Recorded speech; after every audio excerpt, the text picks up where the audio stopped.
Hare Krishna.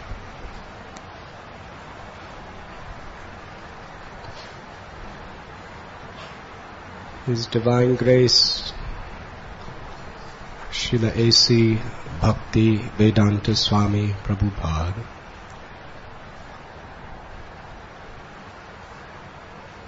made the most sacred sacrifice of compassion to give all living beings in this world the opportunity to be attracted to Sri Radha and Krishna,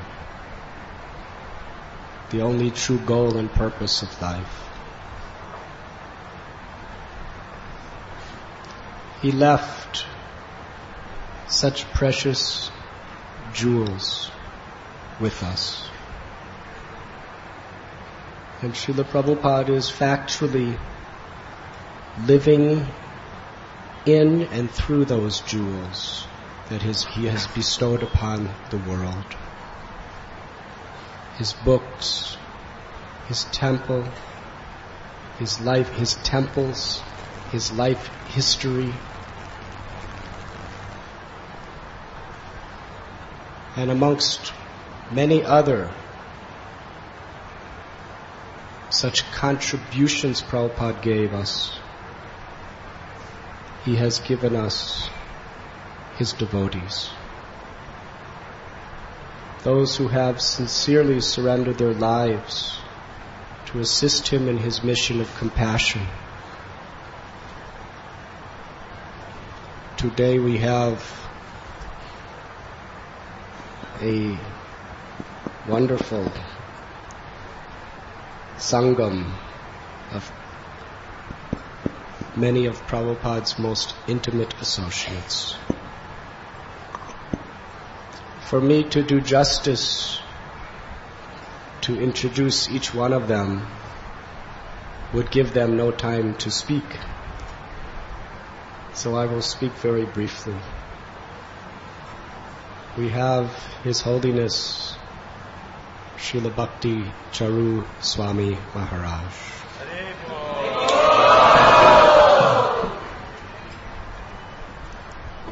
Within hardly a year after Srila Prabhupada first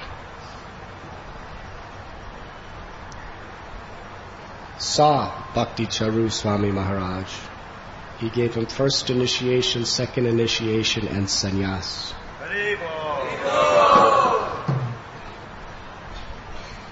Srila Prabhupada entrusted him to translate all of his books into the Bengali language. Bhagavad Gita, Nectar of Devotion, Ishopanishad, Srimad Bhagavatam, Sri Chaitanya Charitamrita. Very special, because Bengali is the language of Gaudiya Vaishnavism. In fact, it is Prabhupada's own personal mother tongue. On the order of his Guru Maharaj, he translated the Sanskrit and Bengali literatures into English, and his most illustrious purports are in that English language. It takes someone that Srila Prabhupada dearly loved and trusted to be given such a instruction. And Bhakti Charu Swami Maharaj translated all of Prabhupada's books in Bengali language, while traveling all over the world preaching the message of pure love of God.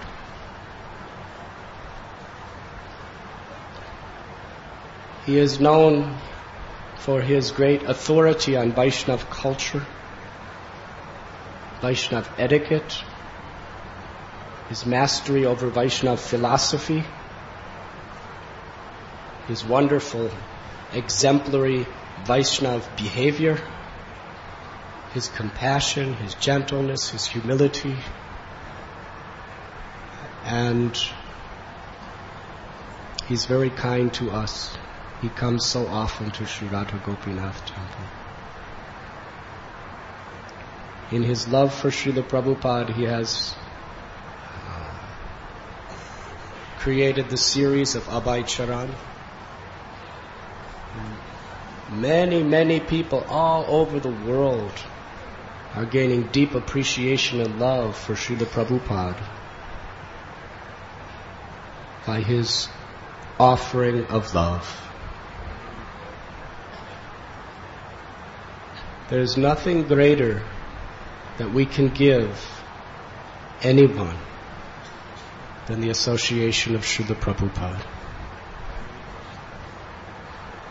And in that regard, our leader is His Holiness Bhakti Charu Swami Maharaj. Let us much louder, please.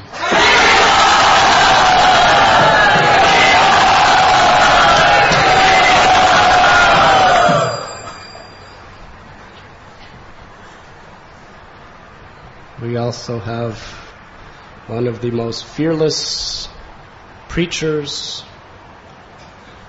who is so compassionate, giving his life, his health, his everything for the service of the conditioned souls and the Vaishnavas. On behalf of Srila Prabhupada, His Holiness Niranjan Swami Maharaj.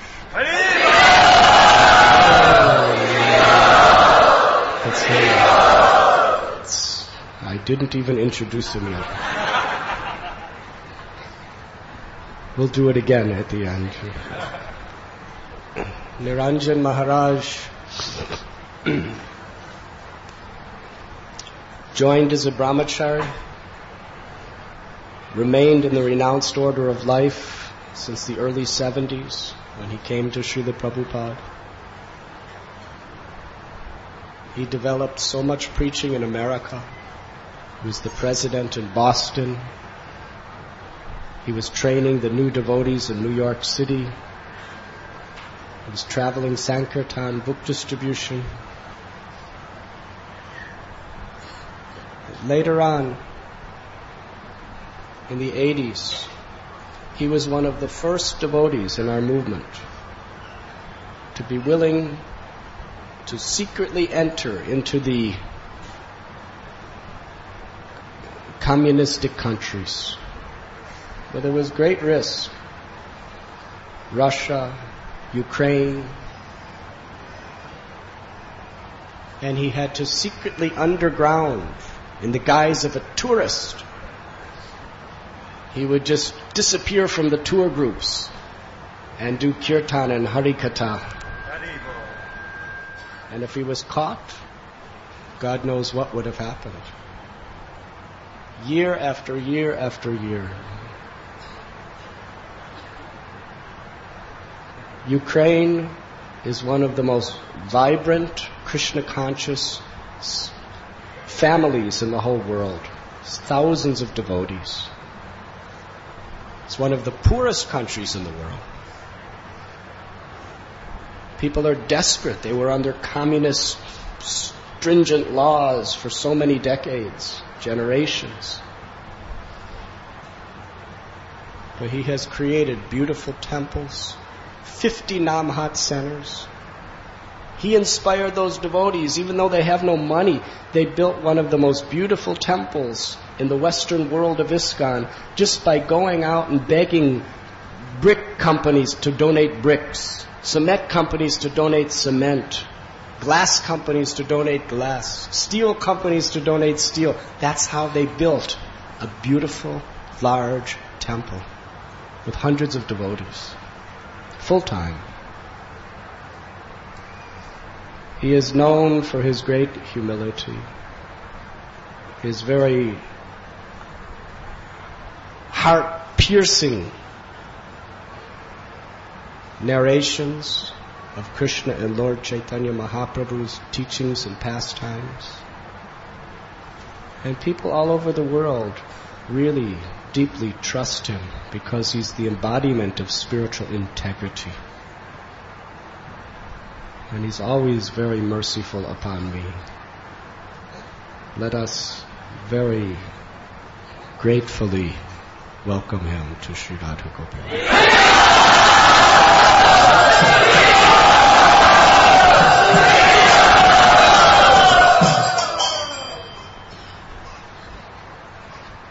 such a dear friend and wonderful Vaishnav, His Holiness Ritadvaja Swami Maharaj. Ritadvaja Maharaj has been serving Srila Prabhupada as a sannyasi for many years. As you know him, you love him. His body, mind, words, life is given for the service of Prabhupada by showing mercy to others. Over the years, he has had many very, very serious responsibilities in our mission. Traveling preacher, book distributor, one of the very intimate dear associates of Hridayananda Goswami Maharaj for many years. And at this time, he also was very much instrumental in some of the most successful programs for uplifting the youth of our movement. As an ashram teacher, and at this time, every summer, he takes about, 50 boys? 30 teenage children of devotees, mostly American, very difficult to control. No parents can hardly control 1 or 2 teenage children. He travels for several months with 30 of them and completely inspires them in devotional service. They travel all over the country just preaching and helping other preachers.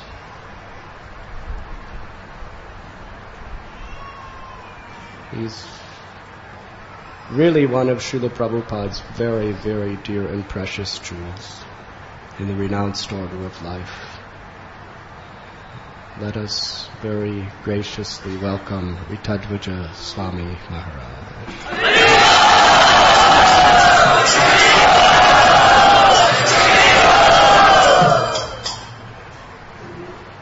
And first time coming here is our dear godbrother Udayananda Prabhu,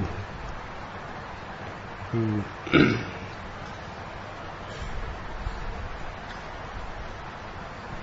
he was one of the leading book distributors in our society. He was Sankirtan leader in Detroit, which was one of the biggest book distribution centers in America. He was vice president of Bhaktivedanta Manor for some time.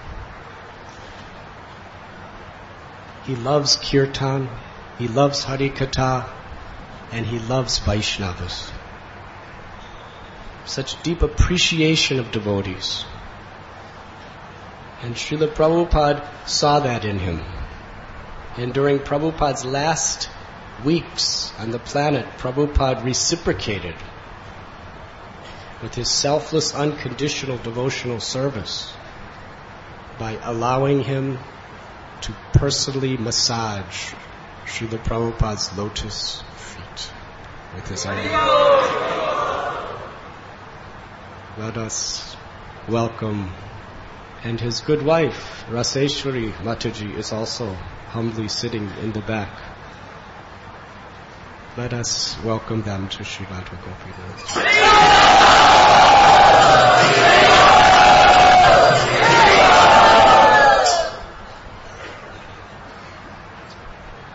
We also have with us Purnananda Prabhu.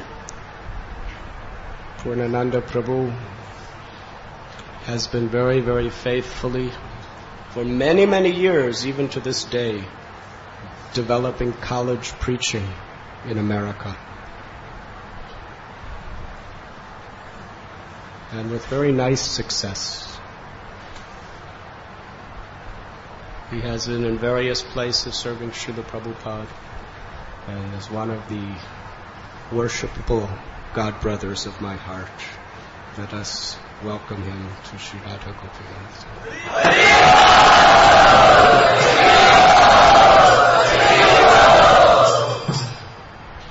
And we have with us His Grace Shripad Pankajangri Prabhu. What can we say about Pankajangri Prabhu? Ananta Shesha finds himself speechless with all his 1,000 mouths to try to describe the glories of Pankajangri Prabhu. We know the head pujari of Radha Gopinath temple is Jananivas Prabhu of Mayapur, who is the twin brother of Pankajangri Prabhu. Some of you think Jananivas Prabhu is sitting here. In one sense, he is. They're like one heart with two bodies. Pankajangri Prabhu, he's been a brahmachari for over 30 years, faithfully serving in Sridham Mayapur as co-head pujari with Jananivas Prabhu. Through thick, through thin, through scandal, through controversy, through deadly criminal attacks, through murders, Mayapur has been through a lot. But Pankajangri Prabhu and Jananivas Prabhu, from the very beginning, have been literally the foundation, supporting, giving stability and giving hope and faith to that project, which was Prabhupada's international headquarters for the International Society for Krishna Consciousness. These brothers, Pankajangri Prabhu and Jananivas Prabhu, what do they represent to all of us? Absolute surrender, absolute humility, complete dedication. They love to preach, they love to chant, they love to dance, and how they love to worship the beautiful form of Sri Sri Radha Madhav, Lord Narasingha Panchatattva.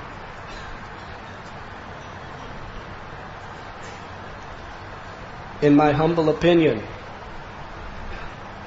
the most important center in the world, Sridham Mayapur, is still there and vibrant today, very, very much due to Pankajangri Prabhu and Jananivas Prabhu's unalloyed love for Srila Prabhupada. Let us very gratefully welcome him to Sri Radha Gopinath.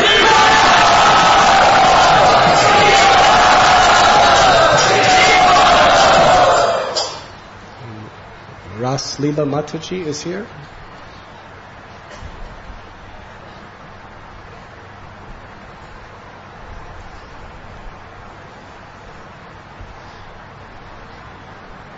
And Nartaki Mataji, she lives here with us. But still, we become purified by remembering her. I can't really welcome you, Nartaki Mataji, because you stay, but her gracious, humble devotion, love for Prabhupada, wonderful qualities are always an inspiration to all of our lives. Let us express our gratitude to Nartaki Mataji.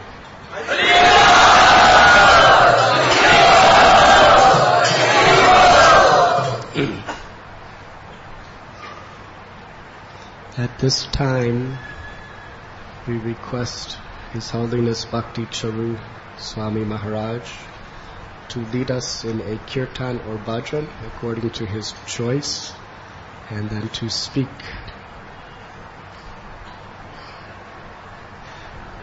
Bhakti Charu Maharaj was Srila Prabhupada's personally selected personal servant during the last months of Prabhupada's manifested Leela in this world. This is but one glimpse into Srila Prabhupada's love for him and his love for Srila Prabhupada.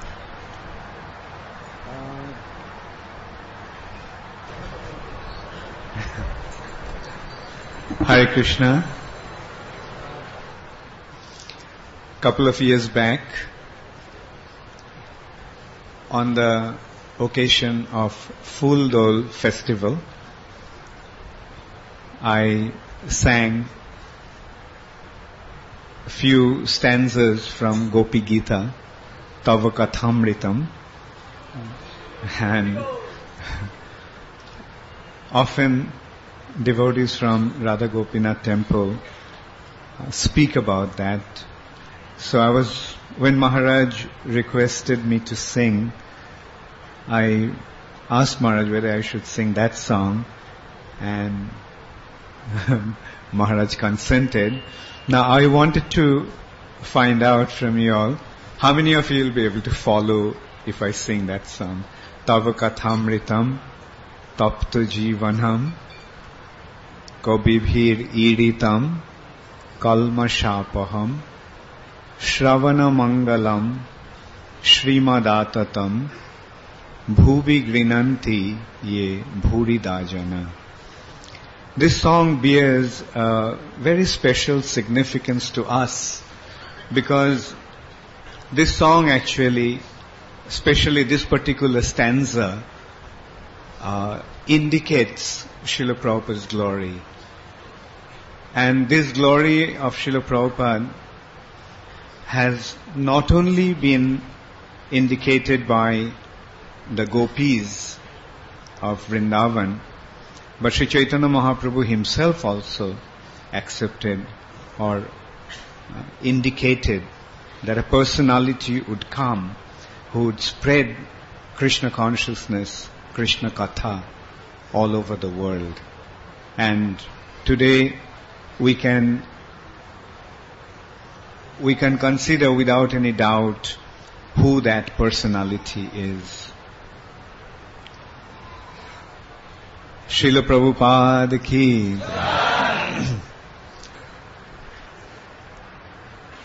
Tabo kathamrita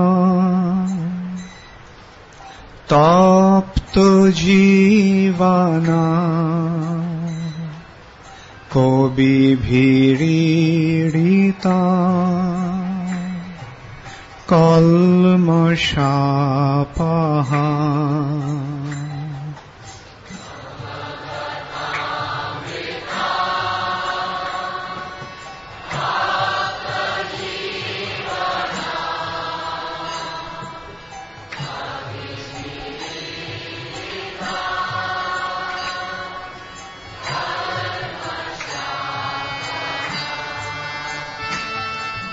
Tabo kathamrita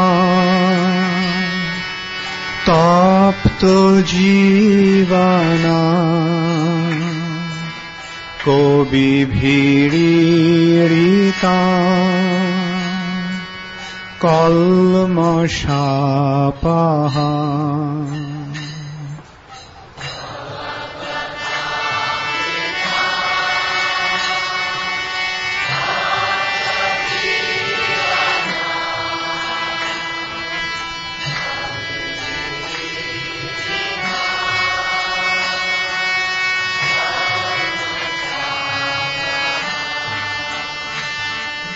Tabo kathamrita tapto jivana Kobi bhiririta kalmashapaha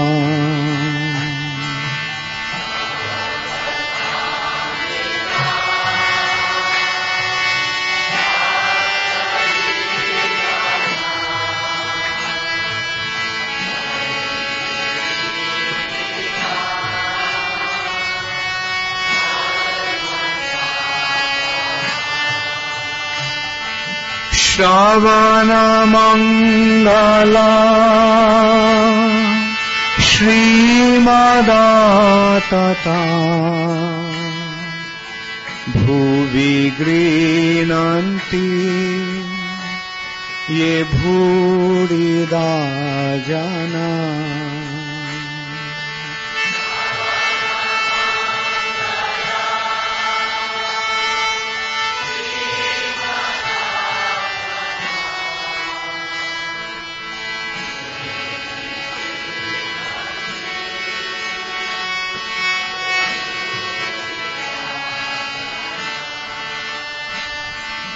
Shravanamangala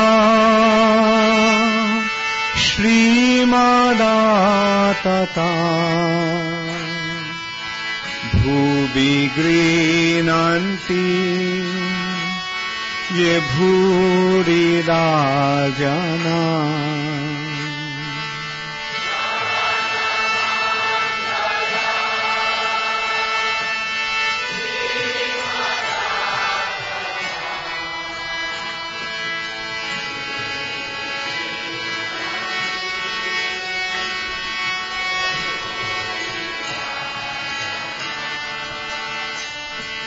Shravanamangala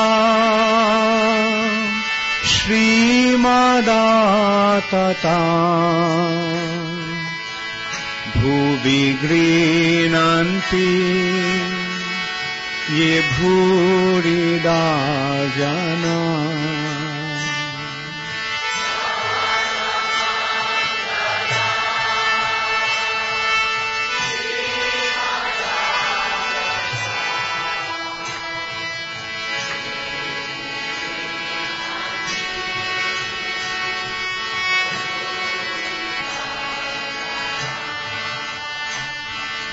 Tabu kathamrita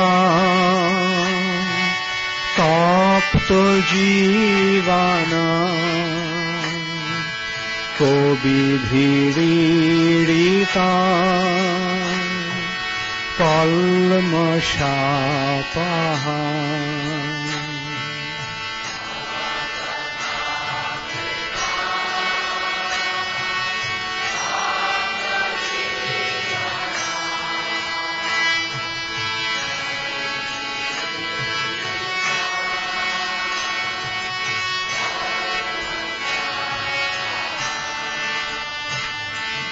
Shravanamangala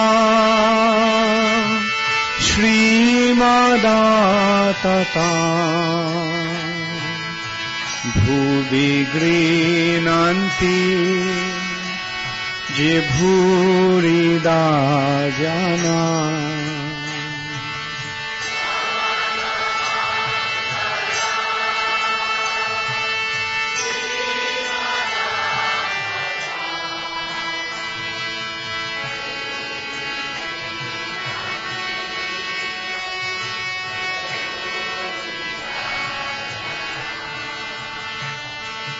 Shravanamangala Shrimadatata Bhuvi Grinanti Bhurida Jana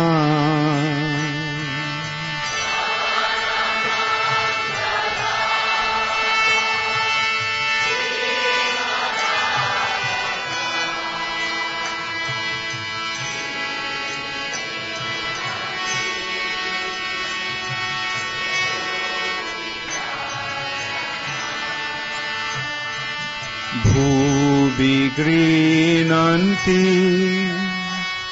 Je Bhurida Jana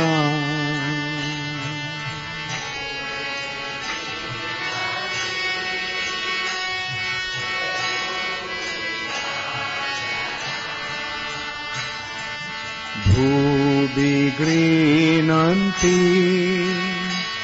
Je Bhurida Jana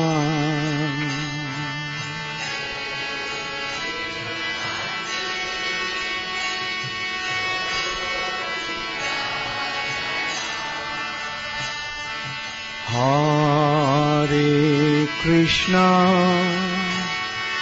Hare Krishna,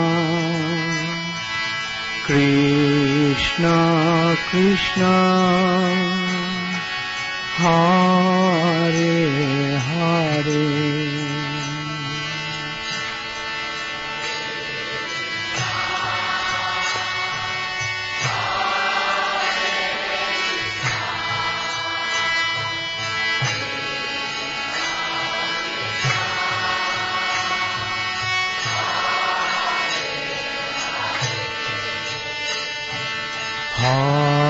Hare Rama,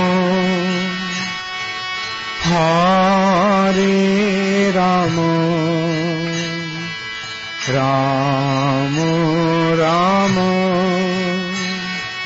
Hare Hare.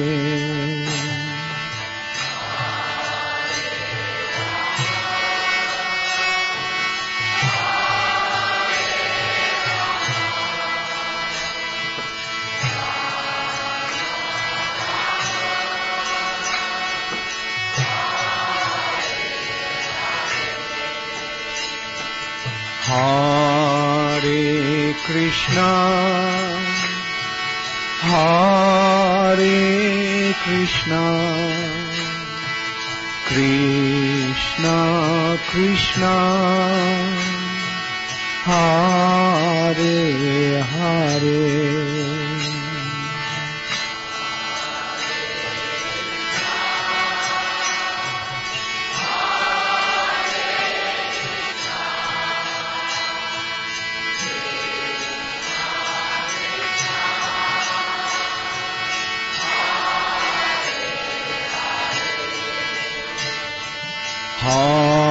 Hare Rama, Hare Rama,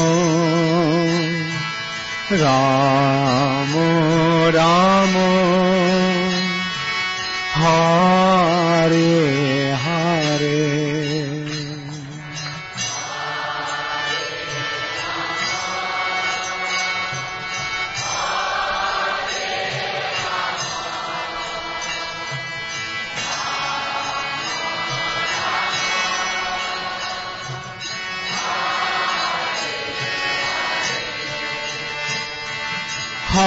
Hare Krishna, Hare Krishna, Krishna Krishna, Hare Hare.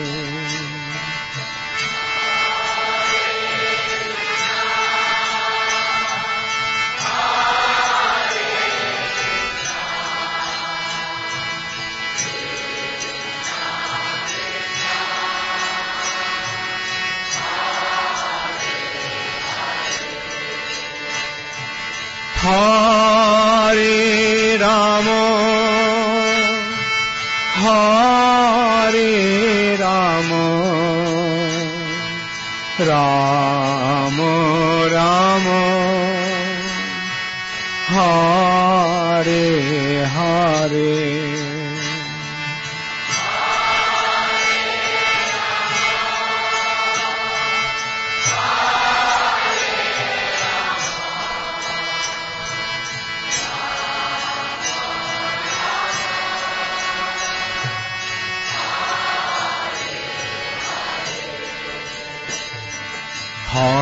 Hare Krishna, Hare Krishna, Krishna Krishna, Hare Hare.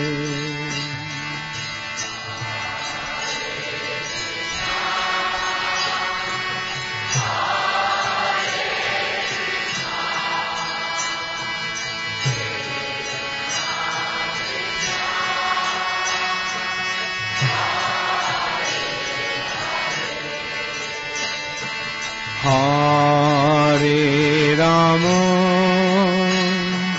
Hare Rama,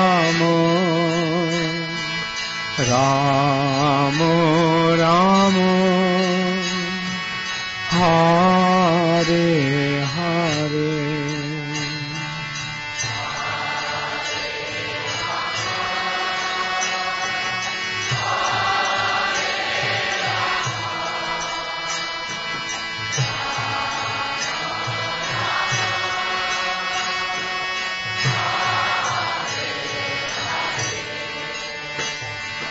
Tabu kathamrita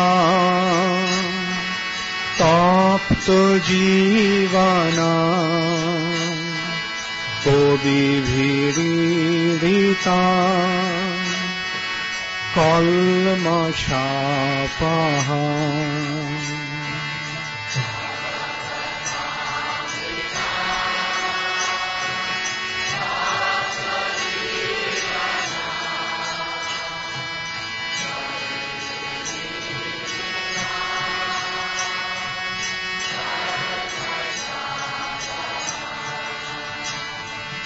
Shravana Mangala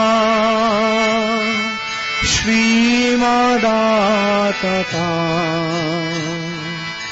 Bhubigrinanti Yibhurida Jana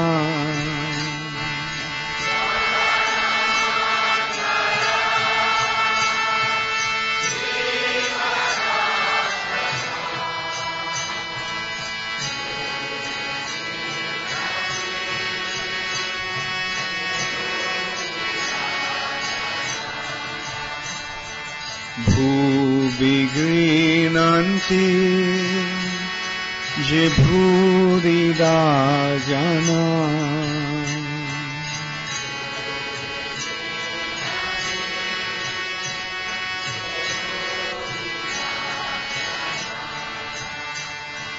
Bhubigrinanti Jibhurida Jana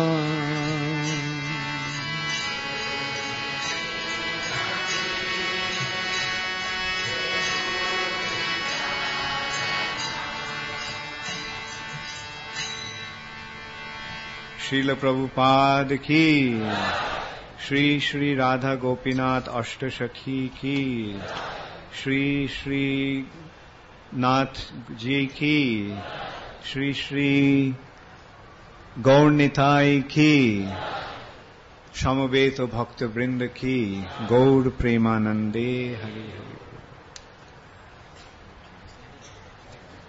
I'll just read the translation of this verse. This is the 9th verse. The nectar of your words and the descriptions of your activities are the life and soul of those suffering in this material world. The gopis are saying this about Krishna. Krishna was dancing with 16,000 gopis in Vrindavan during the Rasa dance, and then all of a sudden Krishna left all 16,000 gopis, and Krishna left with Srimati Radharani. And then at some point Krishna also left Radharani and disappeared. And the gopis then gathered, or searching for Krishna, they came to the bank of Jamuna, and sitting down there, they were expressing their yearning for Krishna, their intense desire to meet Krishna. And that is the time they sang these verses. And the one that I sang is the 9th verse of this 31st chapter of the 10th canto of Srimad Bhagavatam. So the gopis are saying, the nectar of your words and the descriptions of your activities are the life and soul of those suffering in this material world. These narrations, transmitted by learned sages, eradicate one's sinful reactions and bestow good fortune upon whoever hears them.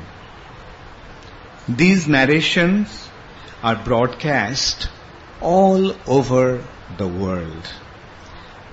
These narrations are broadcast all over the world and are filled with spiritual power.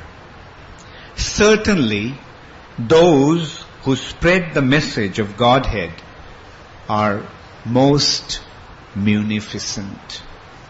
Certainly, those who spread the message of Godhead are most munificent. Srila Prabhupada ki.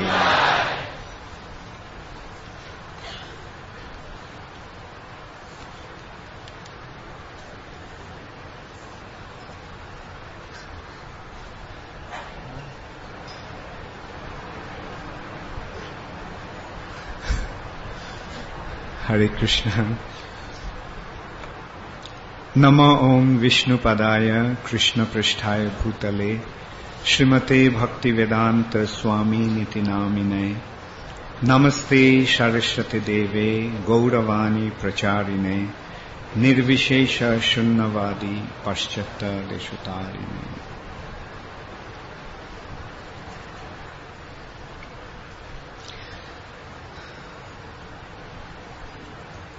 In 1977, when Srila Prabhupada was here in Bombay, after the Mayapur festival, Srila Prabhupada came to Bombay to attend a program that was organized for his sake in Krsna Maidan. And at that time, Srila Prabhupada lamented that people from all over the world are accepting Krishna consciousness, but the Indians were not coming forward. When Prabhupada was present on this planet, unfortunately, not many Indians came forward to help Srila Prabhupada spread this movement. Srila Prabhupada always wanted the Indians to come forward. In another occasion, Srila Prabhupada mentioned that I am one Indian. I spread Krishna consciousness all over the world. If all the Indians take up the responsibility, if all the Indians take up this responsibility, then no one can imagine what's going to happen to this world. And another time, near Mayapur, in a place called Kalna, Srila Prabhupada was giving a program, and Srila Prabhupada there mentioned the need for the Indians to take up this very important assignment that Sri Chaitanya Mahaprabhu gave. Sri Chaitanya Mahaprabhu mentioned that those who are born in the holy land of India, they should dedicate their lives in the mission of benefiting others, doing good to others. Bharat ভূমিতে হইল মনুষ্য জন্মজার জন্ম সার্থক করি করো পর উপকার. Those who are born in Bharat Bhumi, in this land of India, জন্ম সার্থক করি, in order to fulfill their human form of life, they must accept this responsibility of paro upokar, doing good to others, benefiting others.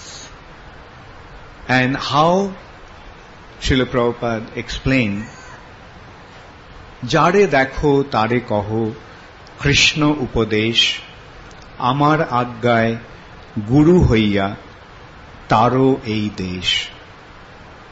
whoever you see, jare dekho, whoever you meet, tare kaho Krishna upadesh. Instruct him about Krishna. Instruct him about what Krishna said and what has been spoken about Krishna. And that is what is called Krishna Katha or Krishna Upadesh.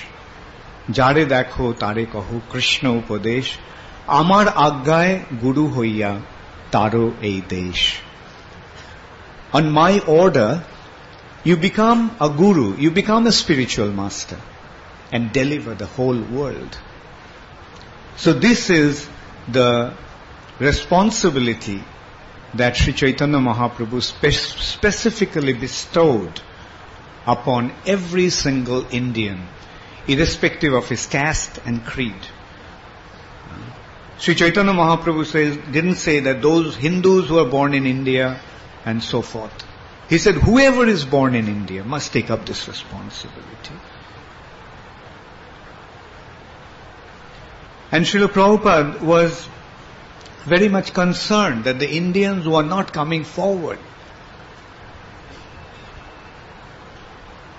Therefore, today I can well imagine how Srila Prabhupada would feel seeing so many of you have come forward to assist his movement, assist his international society for Krishna consciousness to carry out, to execute his mission.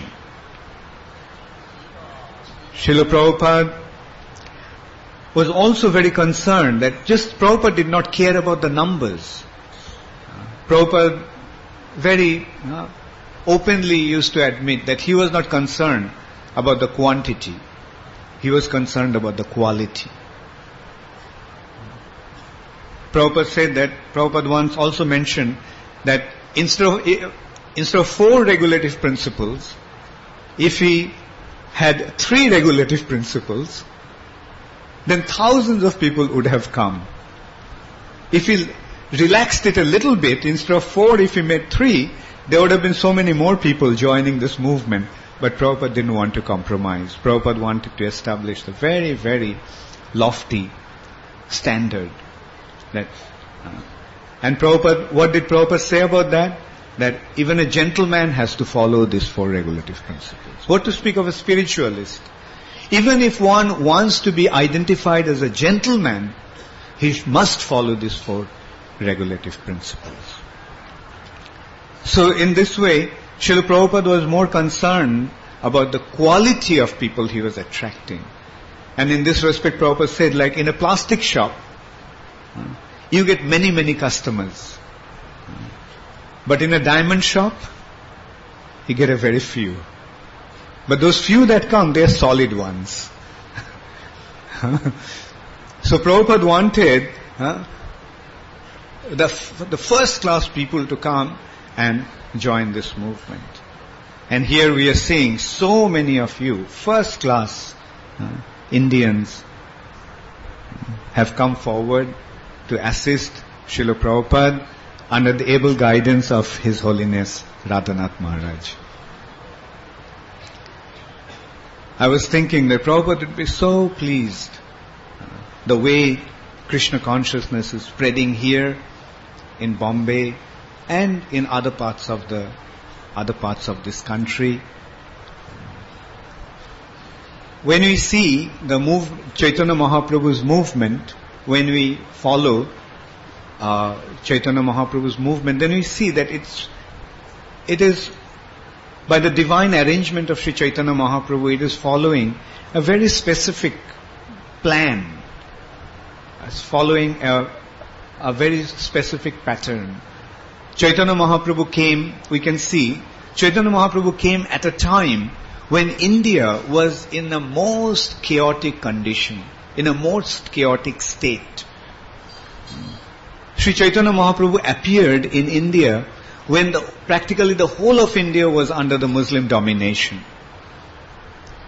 The Muslims were very, very tyrannical. They tortured people brutally to convert them, and anyway, I'm sure you all know the history, what happened at that time. I don't want to get into that. But the question actually arises naturally, why did Sri Chaitanya Mahaprabhu come at a time to spread Krishna consciousness when the entire India was under Muslim domination? And the Muslims were completely opposed to the Vedic culture. Whatever was prescribed in the Vedic culture,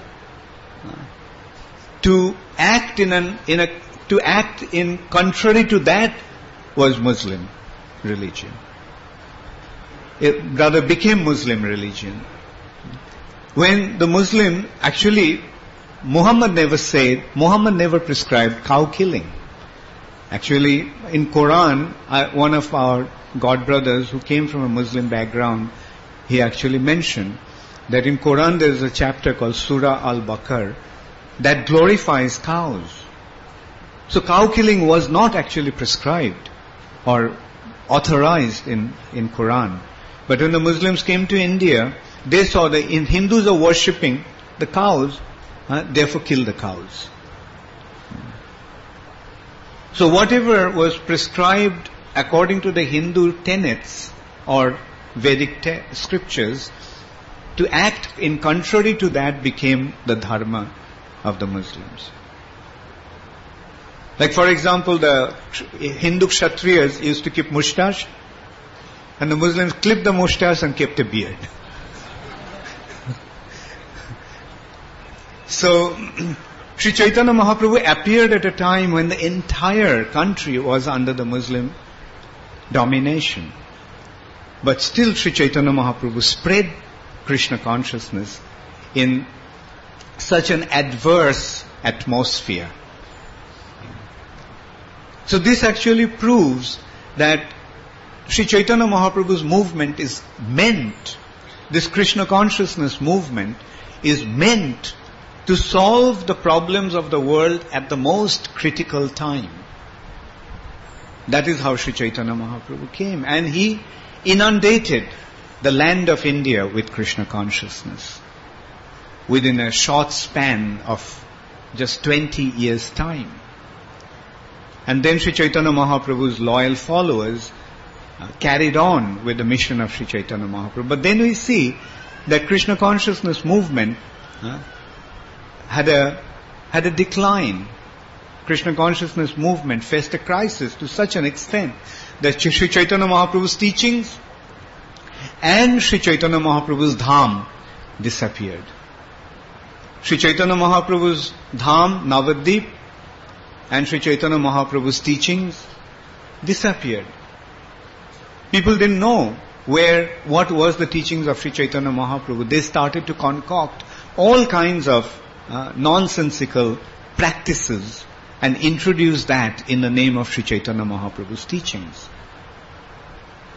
And that was actually a dark age of Mahaprabhu's Sankirtan movement. And it happened within a short span of about 150 years' time. Mahaprabhu's teachings were completely lost. So was Chaitanya Mahaprabhu's dham. But then came Srila Bhakti Vinod Thakur. About 150 years ago, Srila Bhakti Vinod Thakur came, and Bhakti Vinod Thakur revived the teachings of Sri Chaitanya Mahaprabhu. And he also discovered the dham of Sri Chaitanya Mahaprabhu, Chaitanya Mahaprabhu's birthplace. And then Bhakti Vinod Thakur laid the foundation of the Sankirtan movement, or Chaitanya Mahaprabhu's Sankirtan movement, once again. And to give an example, when Bhakti Vinod Thakur became inspired by Sri Chaitanya Mahaprabhu's teachings and wanted to spread Krishna consciousness, he was looking for a Chaitanya Charitamrita. But he couldn't find one. After an extensive search throughout Bengal and Vrindavan area, finally he found one handwritten Chaitanya Charitamrita. And then he wrote the purport to the Chaitanya Charitamrita, and he started to print Chaitanya Charitamrita, and one after another he started to print books relating to Sri Chaitanya Mahaprabhu and his teachings.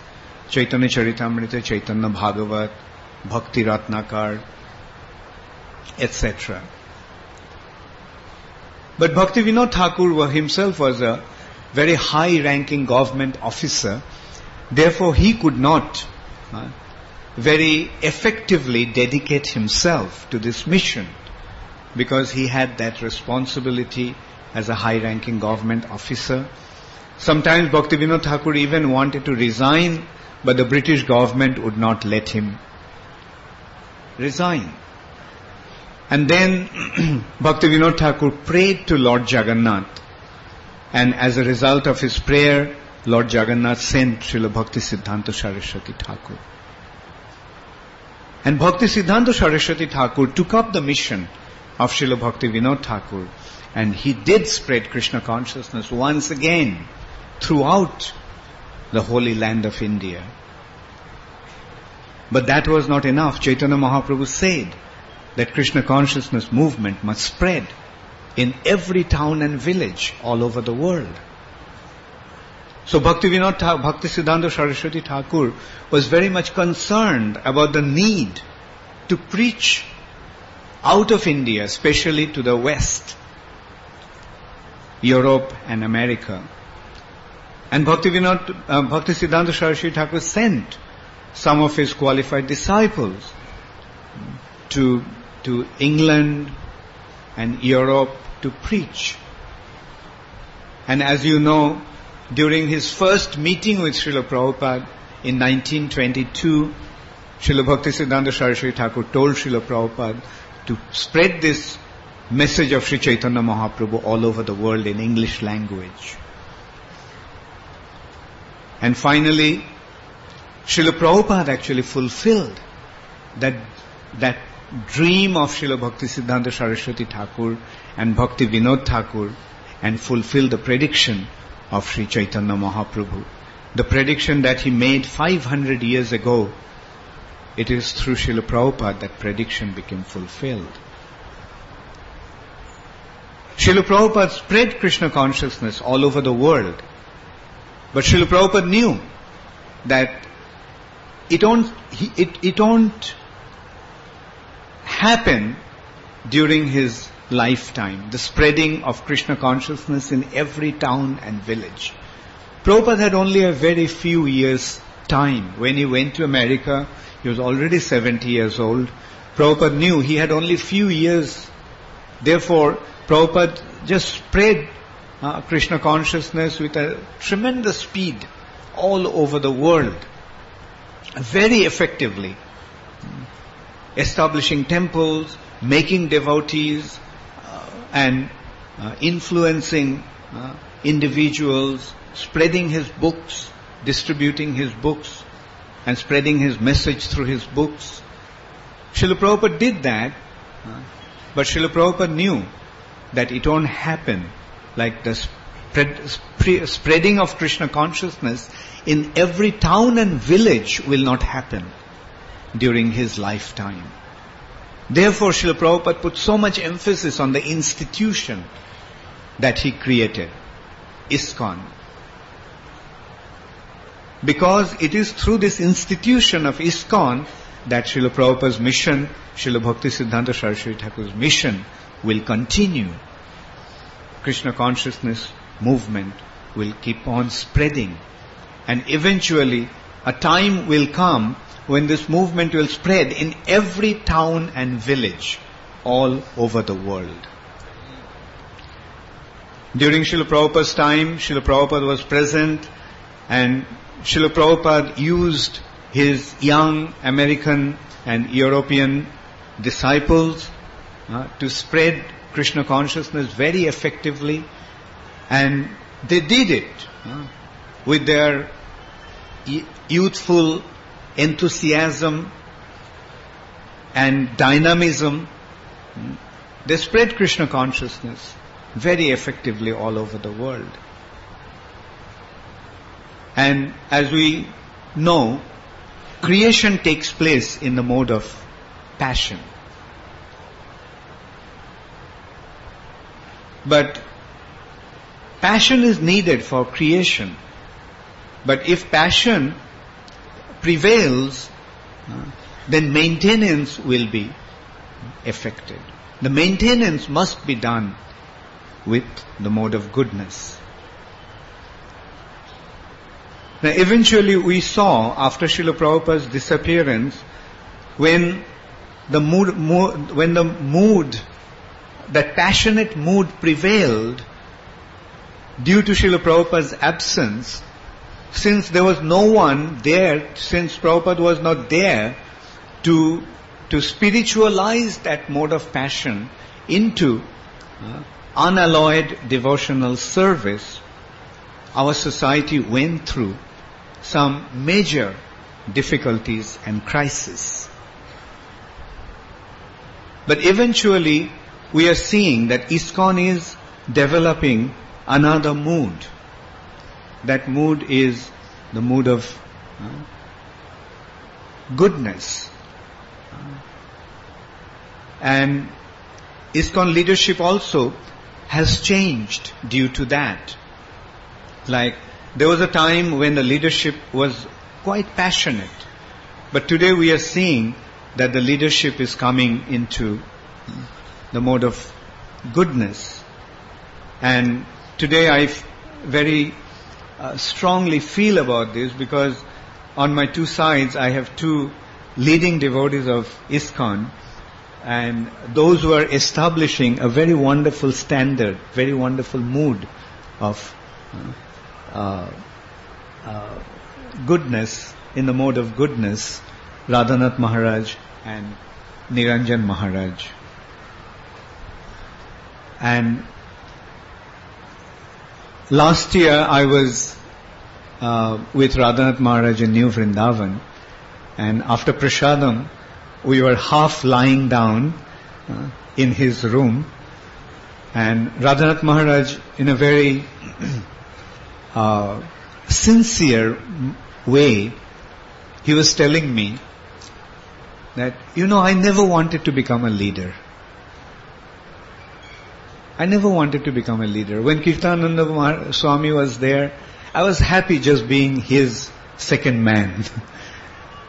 And he was telling how he always stayed at the back and just helped the leaders. But now he has to become a leader, but he doesn't want to become a leader. And my response to that was that ISKCON is actually embarking in another phase, and at this point in time, ISKCON needs leaders like you who doesn't want to become leaders. and the result we see, that so because he doesn't really want to become a leader, he doesn't want to become a big personality, a big leader with big position, with big honor, big credit, big worship. So many of you have naturally become attracted to him. And personally I feel that this is the mood that we must try to cultivate now. And personally, I consider Radhanath Maharaj to be my hero. He is, I also treat him as my Shiksha Guru. I learned so much from him. I know he's not feeling comfortable that I am speaking like this in front of him. But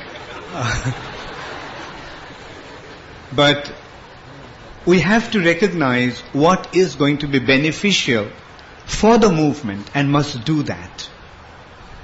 That is how we are going to progress. The progress is, there is an expression, nothing succeeds like success. So, if something is effective, if something is producing some positive result, then why shouldn't we follow that? Because we know that if this has been successful in this area, if the same principle is applied in that area, it will also be successful there. So if we want this movement to spread very effectively, fulfilling Sri Chaitanya Mahaprabhu's prediction that Krishna consciousness movement must spread all over the world in every town and village, it will happen. Only thing we have to know, we have to understand what we must do. And if we act according to that understanding, if we act according to the way Sri Chaitanya Mahaprabhu wants us to move forward, then success is ours. There's no doubt about it. Thank you very much. All glories to Srila Prabhupada. Hare Krishna, Krishna Krishna, Hare Hare, Hare Rama, Rama Rama, Hare Hare. Srila Prabhupada ki.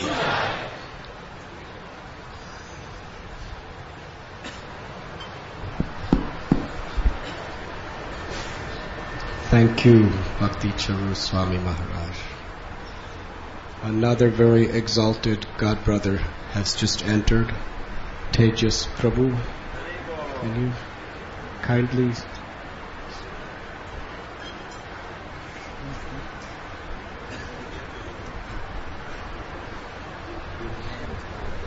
So, Tejas Prabhu, we have introduced on several occasions, is one of Srila Prabhupada's very, very leading disciples. Srila Prabhupada made him the temple president in Delhi when there wasn't even a temple there. And he developed a wonderful temple and preaching center in Delhi.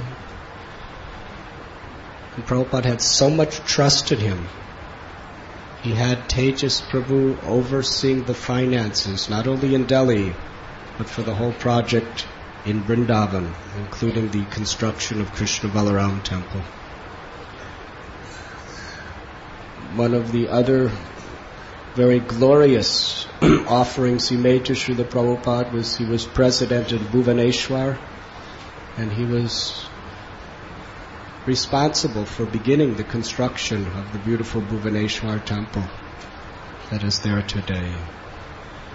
And now he's traveling around, and when he speaks about Srila Prabhupada's glories, his love very much affects our hearts. Let us welcome Tejas Prabhu.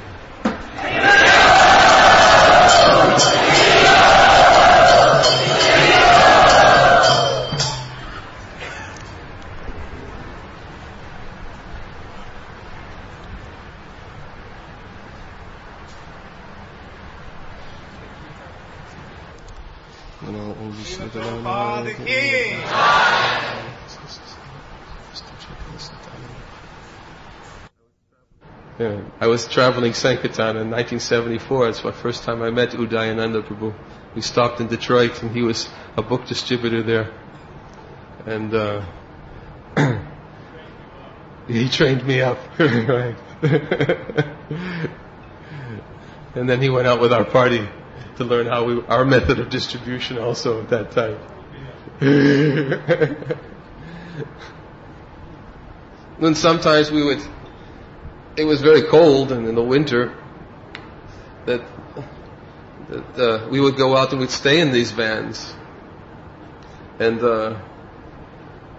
sleep outside, sometimes sub-freezing weather, finding different ways to stay warm, and then we'd wake up in the morning, sometimes 20 degrees Fahrenheit, which is what, minus 10 degrees, and we'd have to take our bath outside or break ice to go into the lake and to take bath. And yet somehow those austerities, they were just because it was for Prabhupada to go out and distribute books. We developed a certain type of relish for those austerities, although difficult. It was a certain type of relish to do something that was pleasing to Srila Prabhupada. At that particular time, Prabhupada was taking our passionate natures and driving us wild. When he made that statement, the devotees who travel in vans and distribute my books, they'll get my extra special mercy. I remember I was literally driven like a madman.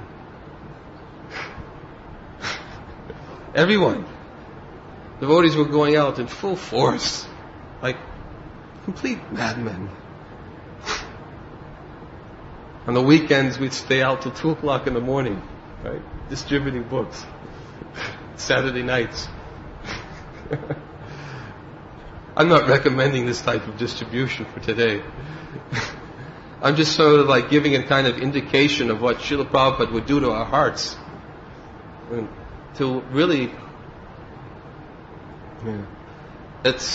we would think, already the austerities we're performing were so difficult that we couldn't go any farther. But Prabhupada knew how to push us to go even farther. Points that we never thought we could achieve. We were experiencing this by his desire, by his love. And Prabhupada would take those natures and somehow dovetail us and engage us in a way that was meaningful to him for spreading Krishna consciousness. And Srila Prabhupada would glow when he would hear the book scores. He would simply sit and glow. So inspired, so enlivening, because he felt at that particular time it was necessary to establish some foundation for spreading for Krishna consciousness throughout the world. And of course now, still, distribution of Srila Prabhupada's books is not diminished in any particular way. It is just as important, but now we've come to realize as well that our methods of distribution sometimes were a little bit too passionate. And to some degree, we suffered from that. In the 1970s, the devotees, in their efforts to get out as many books as possible, sometimes they did or said things that were just not appropriate. And people got to get the wrong impression about our movement. Now we have the responsibility that all these books have been distributed to show what Srila Prabhupada, what he was speaking about in his books. We have to show the example of what Prabhupada was talking about. We've come to realize that we're moving up in our method of spreading Krishna consciousness, not just to distribute his books, but to embody his teachings in those books, which has become a very, very vital factor for spreading Krishna consciousness now, in the year 2002, and for this decade, and for many years to come, that the people have to get an opportunity to see that when they read Srila Prabhupada's books, when Prabhupada speaks about pure devotional service, when Prabhupada speaks about accepting initiation from a bona fide spiritual master to receive the holy name of the Lord, from a pure devotee of the Lord, and all these things that Prabhupada is speaking about, they're there. Everything is there in Prabhupada's books. We know it. We have that confidence. We had that full faith then. We have the full faith now. Everything is there. But now, to push our movement forward, now we have to show also the example that what Srila Prabhupada was speaking about in his books, that his followers can embody that. And Srila Radhanath Maharaj, of course, is so gracious in how he is speaking about his godbrothers here, calling his godbrothers jewels. And I know, sitting amongst all of these jewels, I'm embarrassed to be referred to as such, but that is his vision. That is his vision. He has so much faith. He has so much faith in what Srila Prabhupada left behind. He has so much faith with everybody, everything that has any contact with Srila Prabhupada. He has so much faith in Srila Prabhupada that he can see someone, even in myself, he can see and refer to it like a jewel. This is his glory. Actually, it brings to mind just like it's the how the story of Kalidas, how he received so much mercy from Lord Chaitanya.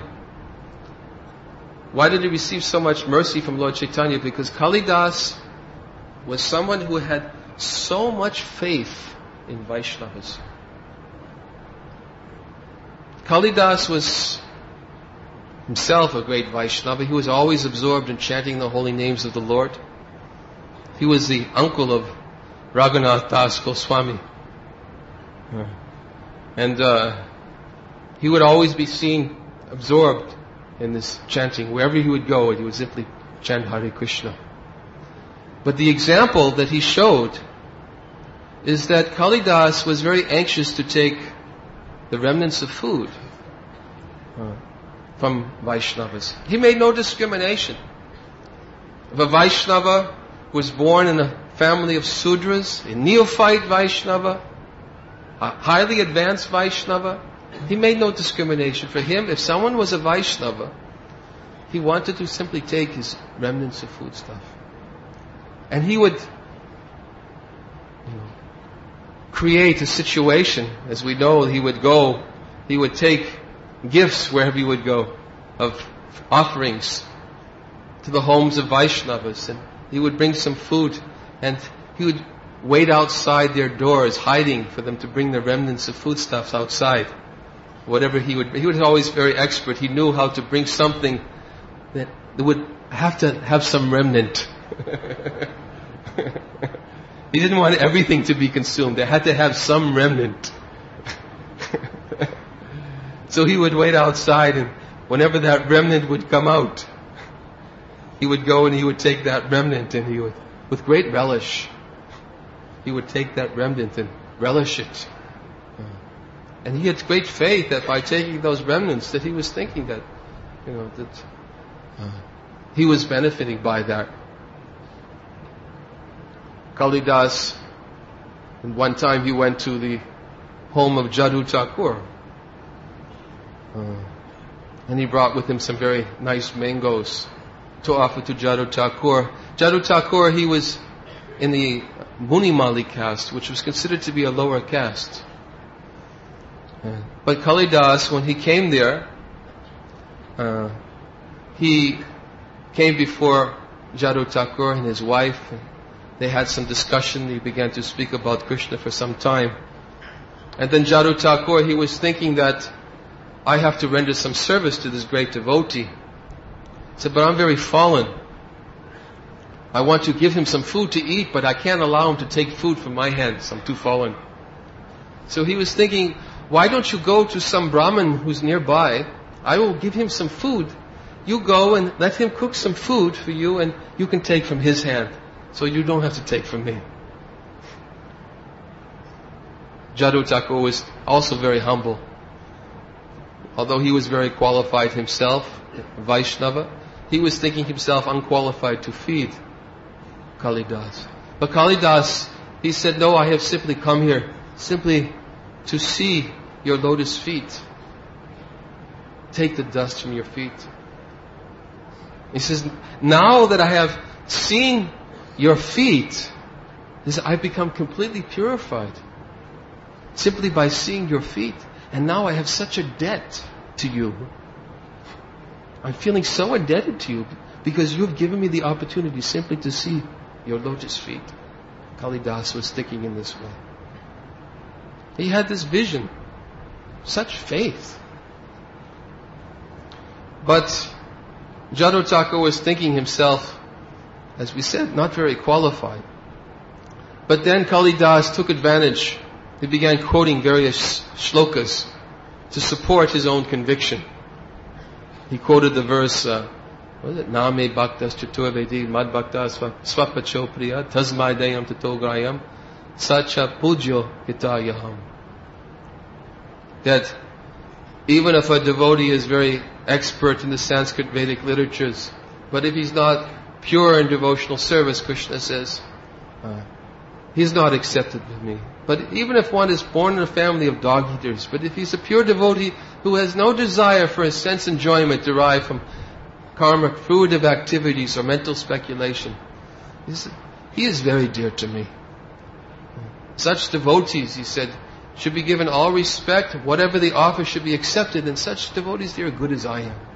He quoted several other verses. He quoted a verse from the Srimad Bhagavatam describing how even if one is an expert in all the 12 brahminical qualities, but if he's not a devotee of the Lord, he is not considered to be as great as even as one who's born in a family of dog eaters, but has given his mind and his words and his bodies for the service of the Lord. Such a Brahmin who, in a position of false prestige, he cannot purify anyone, not even himself. But such a devotee who's given his mind, body, and words for the service of the Lord, he can purify his family for so many generations. He began quoting one verse, Aho Bata Swapacho Tod Dariyan, he quoted that verse. Oh, how glorious are they whose tongue Namatubhyam Te Kustapas Te Juhubu Sashna Aryor. What is it? I forgot the last line. How glorious are they whose tongues are decorated with the holy name of the Lord. Even if such persons are born in a family of dog eaters, still they have considered to have surpassed all the sacrifices performed in a previous life, visited all places of pilgrimage, and have developed all the qualities of an Aryan. When Jadu Thakur heard all these quotes from the mouth of Kalidas, Jadu Thakur is very enlivened. He's thinking, these verses are very nice. Thank you. But they don't have any connection with me. You're not talking about me in these verses.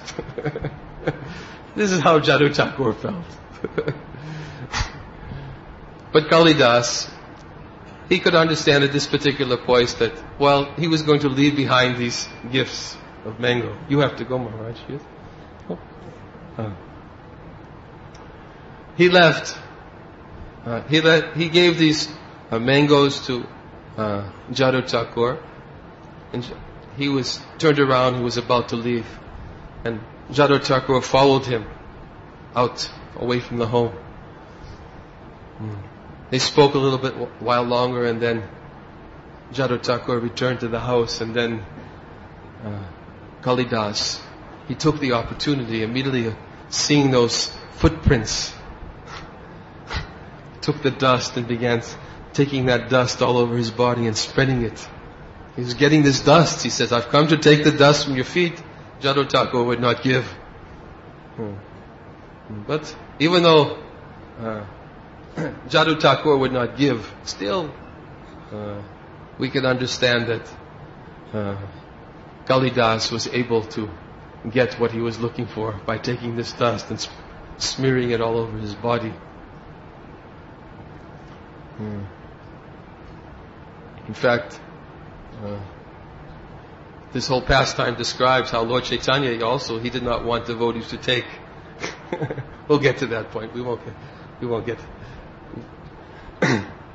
Anyways, he took the dust, and then he went and he hid behind a tree, waiting, because he knew that sooner or later, what he had really come for was going to come outside.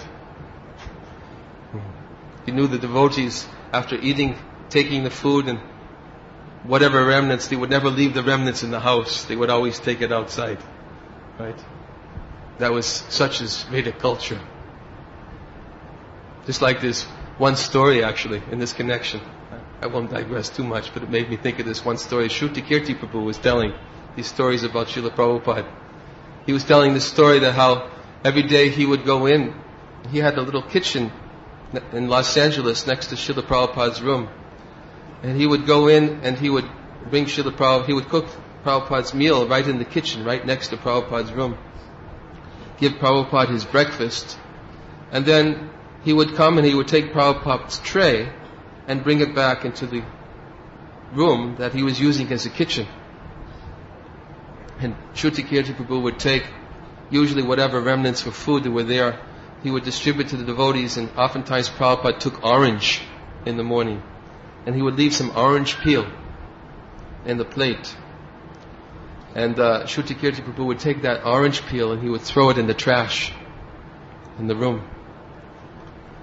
And one morning Srila Prabhupada was walking back and forth and he stopped in front of Shrutikirti's room. And he looked down in the trash. And he saw the orange peels in the trash. And he said to Shrutikirti Prabhu, he said, "What is this? What is this in the trash?" And Shrutikirti Prabhu would say, "Srila Prabhupada, your remnants are in the trash. It's the orange peel." Prabhupada said, "No, have I not trained you up properly? I've trained you up. Haven't I trained you to be a devotee? What are you doing things like this for? Don't you know this is contaminated?"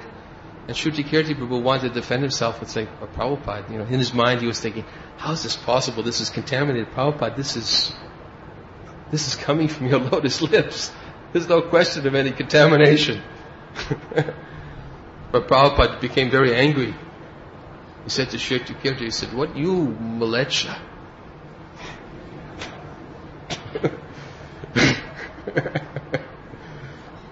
And Shrutikirti Prabhu was explaining that Prabhupada sometimes would speak very, very strongly like this. And after he would speak so strongly, then afterwards he would come back and say so many wonderful things so you never felt bad about what Prabhupada would say. But Prabhupada was chastising him because he took those orange peel remnants, the same remnants that sometimes devotees would take. He was thinking these remnants are never contaminated. Sometimes he'd say the devotees would take it and they would chew all the white pulp off from the inside and just leave a little of the rind left. But Prabhupada was chastising him, "No, that in this place, you're preparing food to offer for the deity. You should never, anything that's been eaten should never be left." He asked, "Is this done in the kitchen downstairs? Did they do this?" And Shrutikirti said, "No, Srila Prabhupada, they don't. They don't do this. So why are you doing it?" Anyways, so Kalidas could understand that nothing that was eaten would never be left inside. It would be taken outside.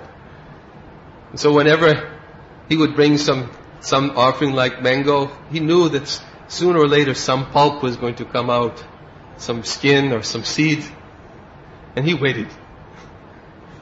Hygiene. So Jadu Thakur, he took those mangoes and he offered them and he ate some of that mango. Then he gave his wife what was left over. She took whatever was left and she took the pulp and she ate it also. And she wrapped it in a banana leaf and she took it outside and threw it outside. And Kalidas immediately, upon seeing that, he immediately went for the banana leaf, opened it up. He saw inside the mango pit and immediately began relishing it, taking whatever he could, those remnants. Such faith he had. And because he had so much faith in Vaishnavas, he was actually able to achieve such a benediction which is not achievable hardly by anyone. So difficult to achieve. That one time when Lord Chaitanya, he was going into Jagannath temple, every time Lord Chaitanya would enter into the Jagannath temple, he would stop at one place, some ditch down at the bottom of the stairs. And Govinda Das, his servant, he would carry one water pot.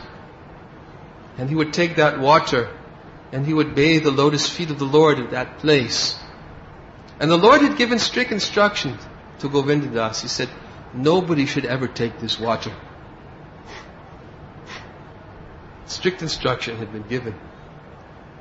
Of course, sometimes, says Krishnadas Kaviraj Goswami, says, sometimes by some means, some devotees would find a way to get it.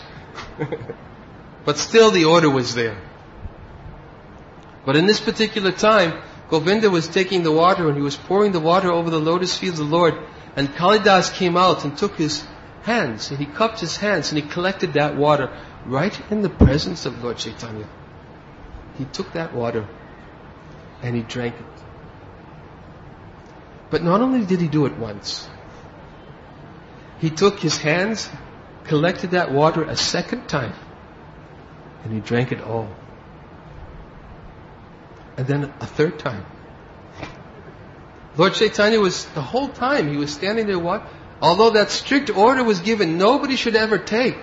Kalidas, 3 times, he took that water. And finally, Lord Chaitanya said, stop. He says, I fulfilled your desire as far as possible. As far as possible. Such mercy. And Krishna Das Kaviraj Goswami explains that because Kalidas, his glory is that he had so much faith in Vaishnavas. Advanced Vaishnavas, neophyte Vaishnavas, Vaishnavas born in Brahmin families, Vaishnavas born in Sudra families. For him, it made no distinction. This is a Vaishnava, and I want the dust. I want his remnants of food. Such powerful, 3 very, very powerful substances are described in this pastime. To take the water from the lotus feet of the Vaishnava, the dust, and the remnants of food. Krishnadas Kaviraj Goswami says that one should render service to these 3 very, very powerful substances. And by rendering service to these 3 very powerful substances, it is guaranteed that one will achieve an ecstatic love for the Supreme Personality of Godhead.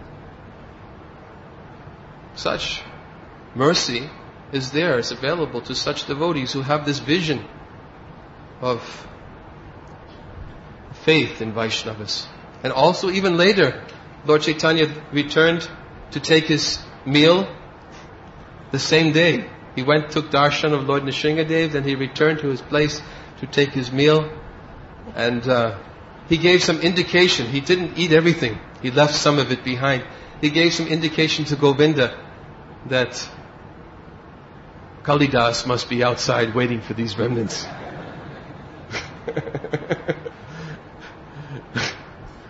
So Govinda, understanding his indications, he took those remnants out. And there was Kalidas.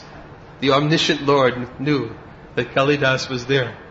And he also gave his remnants of foodstuff to Kalidas. Anyways, this is one example, one story of the exalted nature of Vaishnavas who actually have this vision to have firm faith. And therefore I can appreciate how such exalted Vaishnavas have received such mercy from the Lord. Because they have such vision, that they have so much faith, they always glorifying. Radhanath Maharaj is always glorifying the devotees. Everyone, he's seeing every devotee who has any connection to serving Srila Prabhupada's mission is glorious. So glorious. He wants their association.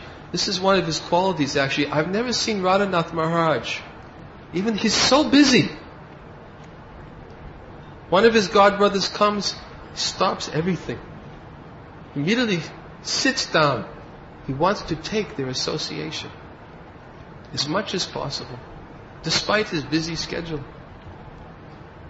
He has so much faith in the devotees who are serving Srila Prabhupada's missions. Therefore we can see that he has received so much mercy from Lord Chaitanya.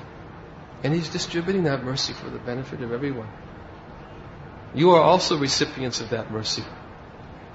So I want to thank all of you very kindly for allowing me to come and to be recipients of your mercy.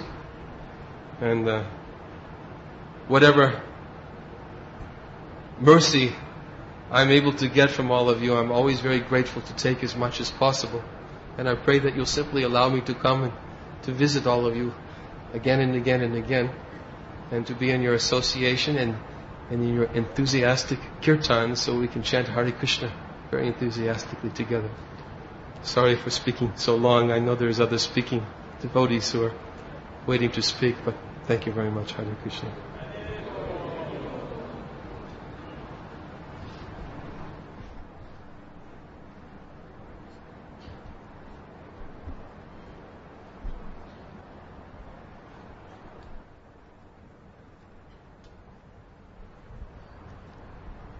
You have to leave? Are you leaving? What time is your flight? Hare Krishna.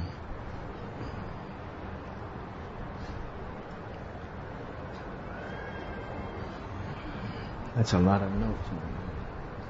Om Agyantamarandasha Jananjana Shalakaya Chakshuramanitam Jena Tasmai Shri Gurave Namaha.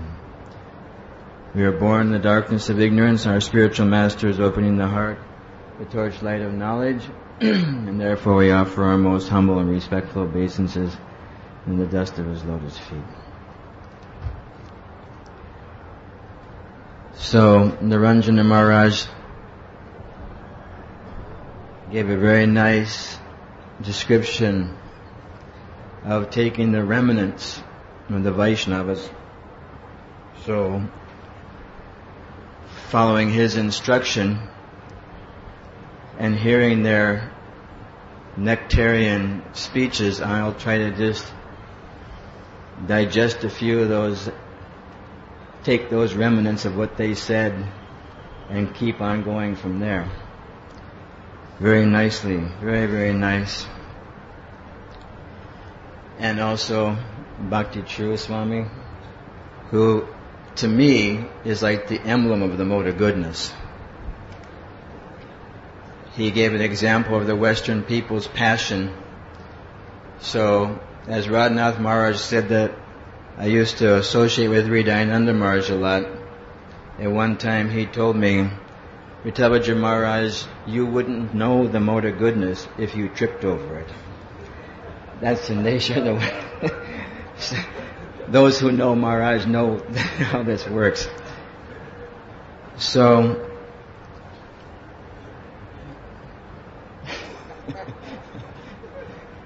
there's a lot of other things he said, but we'll do that later on. Huh?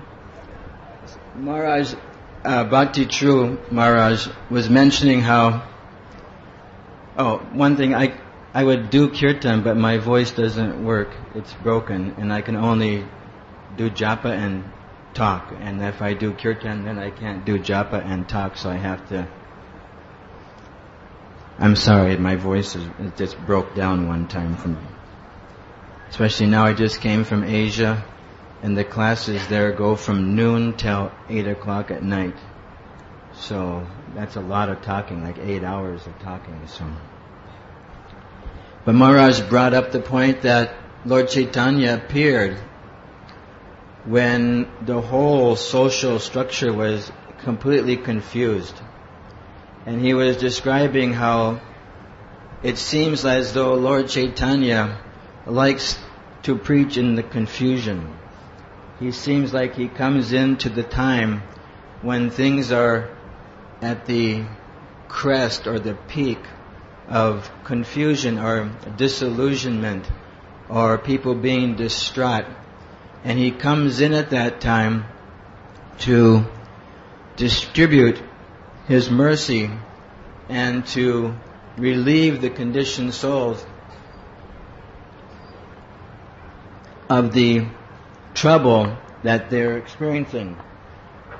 So when he said that, I was thinking how much it is true even for those of us who were the recipients of Srila Prabhupada's coming to America. Because Srila Prabhupada appeared in a time, I'm 50 years old, so I've been in America for 50 years, and it's not a long time, but I don't ever remember any other time being as confused or people just in a special kind of mood that has never happened so much before or ever really happened after that as the time when Srila Prabhupada came to America. The youth in America at that time,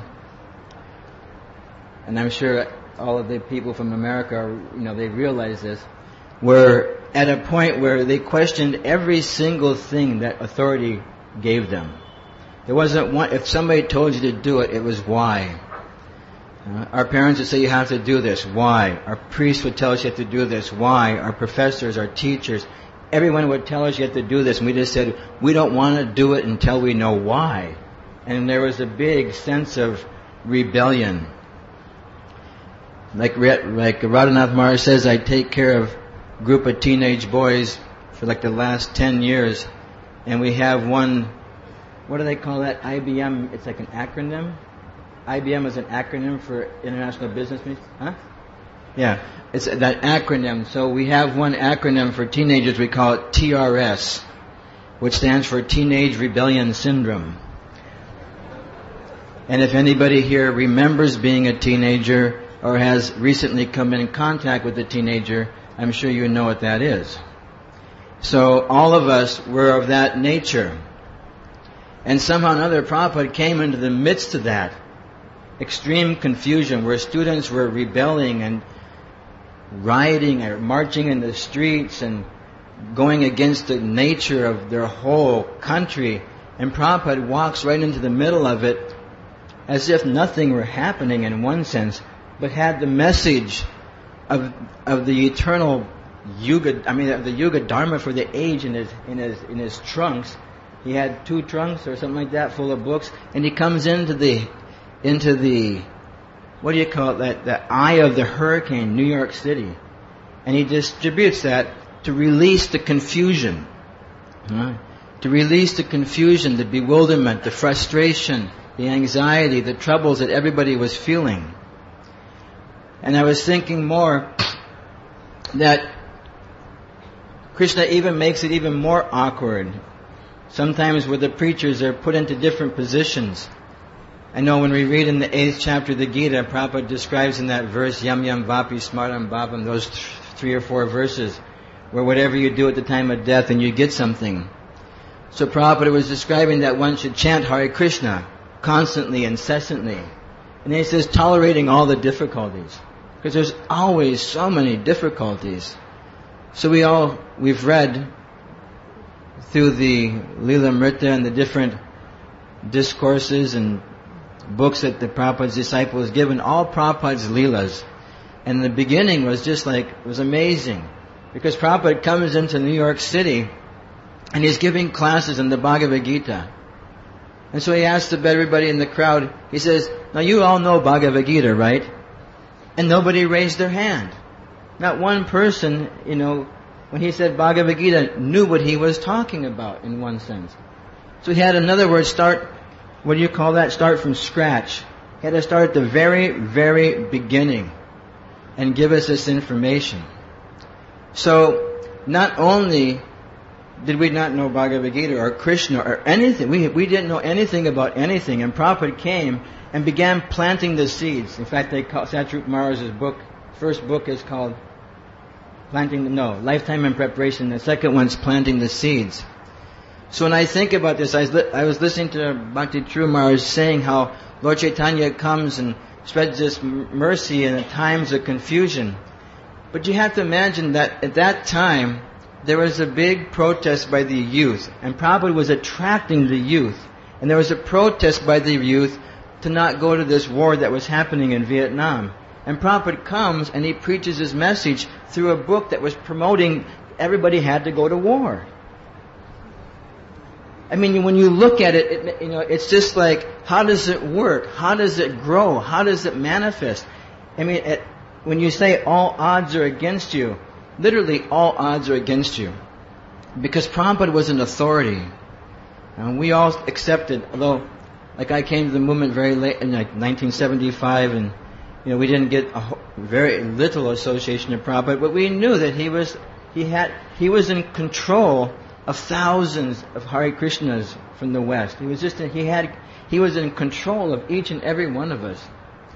And so, how that happens is just like, it's amazing to me. How he pulled this whole Hare Krishna movement out of that humble beginning and that whole scenario that was happening in America at that time.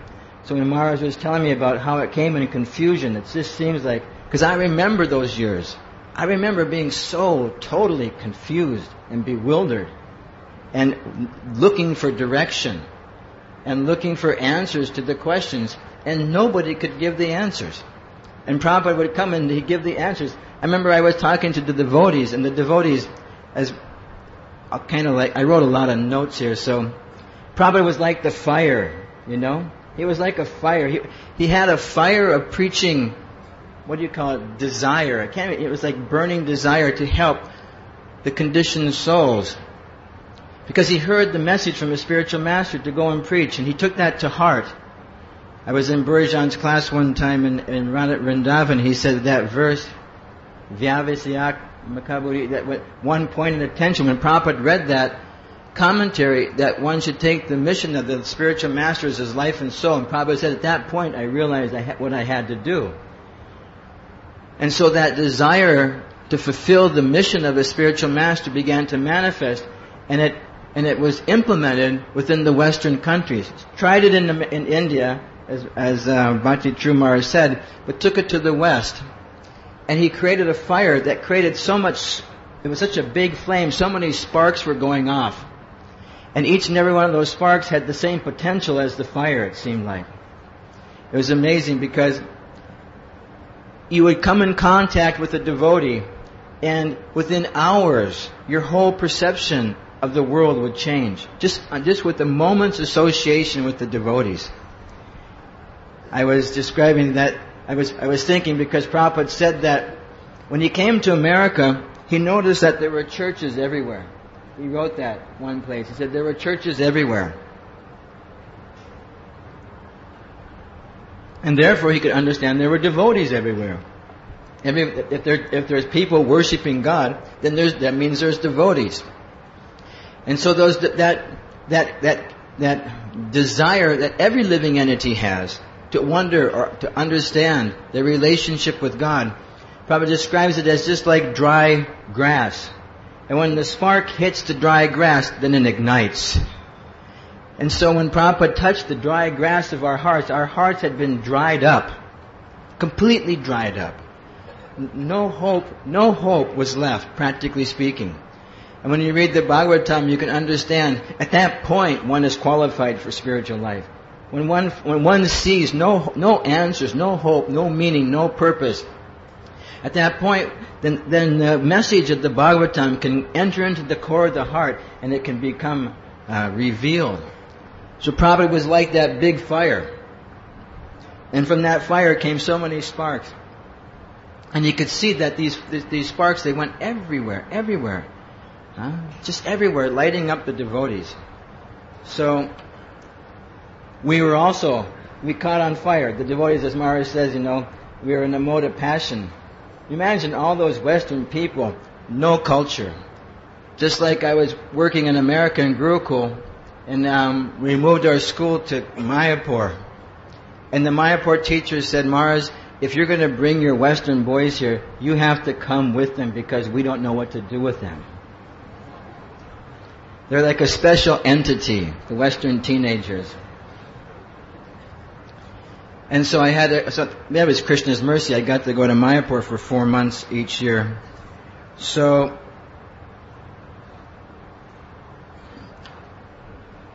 seeing this, and that was just one of the points that I got from Bhakti True Swami's discussion. And Niranjana Maharaj was describing Bhakti True Maharaj was also describing how the devotees, Prabhupada, how much he wanted the people of India to become devotees. And that it was a little slow start here. And it's amazing how Prabhupada lit the fire in America, and the fire comes back and relights the fire here in India. Just like Radhanath Maharaj was, as Niranjana Maharaj says, was humbling us by his glorification. And so we can see that how one spark of the fire has created so many other sparks here in Bombay. It's just amazing when we come here how we see all these devotees, isn't it? It's just everywhere in the world people talk about you. I don't know if you know that or not. Everywhere in the world people talk about Chaupati. That's how you say it? Chaupati? Devotees. And usually when people talk, they talk all bad things. You ever notice that? I don't know how that is, Because even amongst the devotees, we may have some faults. But what is that? It's like the spots on the moon or the ink spot on the sheet. It's so funny how the whole sheet can be white, but there's one spot on it, and everybody just focuses on the spot and misses the whole sheet. But in America and a lot of the places that I go to, Chowpatty is known to be like an emblem of a place or a beacon of light within our society as to how normal human beings can become Hare Krishnas. And we say that with lots of realization because those of us that came from the West, at that point we weren't very normal. Prabhupada normalized us. It's like I have my little campaign now, normalization of the Hare Krishna movement campaign. Where we wear matching socks and, I mean, imagine.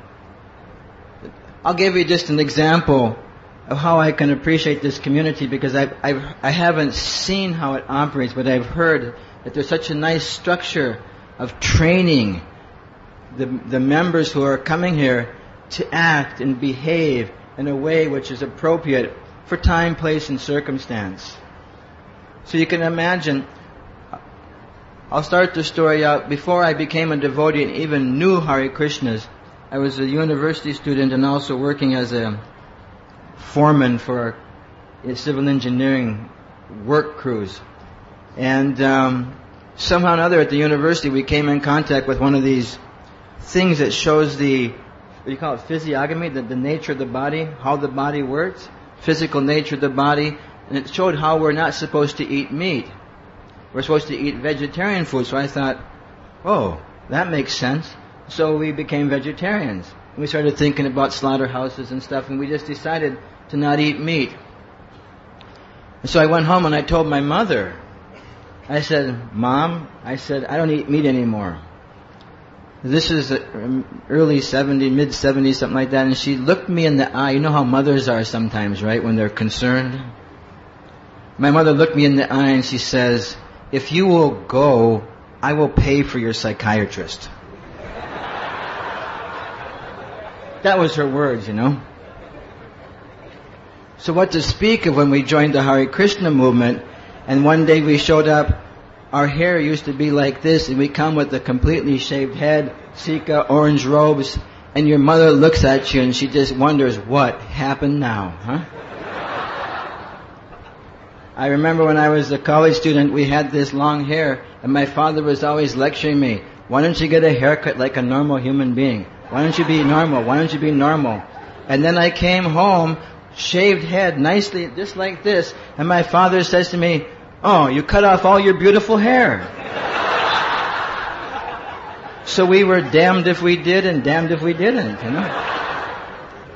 So you can understand we really didn't get much kind of support for being a Hare Krishna from our parents and friends and relations. Even one devotee wrote a song, he said, wife, friends, relations think us insane. That's the effect of chanting the names. That might even be a paraphrase of a Vaishnava song too, I think, So anyway, where was I going with this? Oh, normalcy. So, imagine now here we joined the Hare Krishna movement. We've been in the Hare Krishna movement one day and we're pure devotees. 1 week and we're even more pure devotees. 1 month.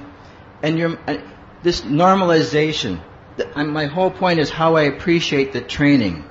Because like my mother would call and she would say, she'd be really upset. And then she'd say, but like, I'm your mother, you have to listen to me.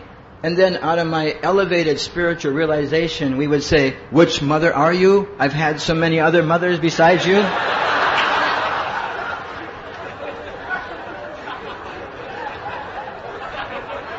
To people who don't even know what reincarnation is. They have no idea. I come from the least populated state in America. When you go there, if you see other people, it's amazing. It's a small community of rural people. They don't think like that. And then she'd say, you're my son. I'd say, why are you so attached to this son? So many other living entities took birth from your womb at the same time. Why are you so much affected by this one?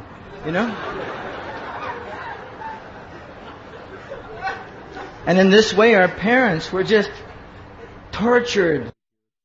With Radhanath Maharaj, one time, I think it was this summer, we were actually lamenting deeply lamenting at how much pain we caused our parents because of lack of training. When we joined the Hare Krishna movement, there were no elder people in the Hare Krishna movement. There was nobody old in the Hare Krishna movement. I joined when I was like about 22 or 23, and like the oldest person in my temple was Amarindra, and I think he was 26. So I remember when I was talking to my parents, my mother on the phone, with my super advanced, deeply realized position that, we didn't even know one end of the dhoti from the other at that point. We literally didn't. When the devotee, I couldn't put one on. They had to put tilak on me. They had to do everything for me. We couldn't figure out anything. And we're preaching on the highest level of philosophical realization to our parents, and that's why they thought we were brainwashed. They literally thought that we had gone nuts. So, I remember this about a year and a half ago. I was at our University of Florida Preaching Center, which is becoming normalized. And there was one nice college student who we didn't tell him he had to quit school, give all his money and his possessions and shave up his head and wear robes and become a Hare Krishna. We actually let him remain normal and go to school and chant Hare Krishna. And I was in the office and he was talking to his mother. So this is payback time to my mother, who is no longer with us, but it's payback time, right? So he wasn't telling her which son am I, he wasn't quite that bad. He was just being a little impolite to his mother. So I said, they have a hold button. So I said, put your mother on hold. He goes, what do you want, Maharaj? I said, just put your mother on hold. So he pushes the hold button. I said, don't be like that to your mother. Don't do that. I said, she's your mother. She gave you this body, and somehow or another, from this body, you came in contact with Krishna consciousness. And you owe her something. You have a debt to your mother. And you shouldn't behave like this. I said, you don't have to stop chanting Hare Krishna if she tells you to stop chanting Hare Krishna. You don't have to go eat a hamburger. You don't have to go do these other things. You don't have to do the illicit things, but you at least have to be kind to your own mother, right? And so then he put her back, started talking nice, and the next thing you know, the whole conversation changed. In other words, become a normal person. Normalization of the Hare Krishna movement, we call it. Yeah? And so, with this idea, we are seeing how much we appreciate the Chaupati method, which Maharaj was so nicely explaining, how we have to come from the mode of passion to the mode of goodness. When he said that, I wondered if the Hare Krishna movement had unemployment, because I don't know what I'm going to do if we had to go to the mode of goodness. I don't know, the mode of goodness. We're all from the West, we are all so much in the mode of passion, and maybe we'll be unemployed. So, this idea is so nice. How we raise our family members in the Krishna consciousness movement should be such that everybody that comes in contact. Was it Marge? You're describing how every town and village you're giving that to come in contact. So when someone comes in contact with the Hare Krishna, they have to feel within their heart when they see that person that yes, I would like to be like that. That's what I would like to be like. I think I can relate to being just like those people. And when people can see us in such a light, then, we can grow like anything.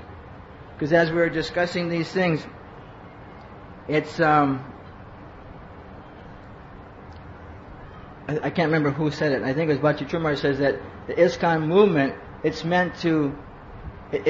Prabhupada established the institution to continue this movement to bring people back home, back to Godhead.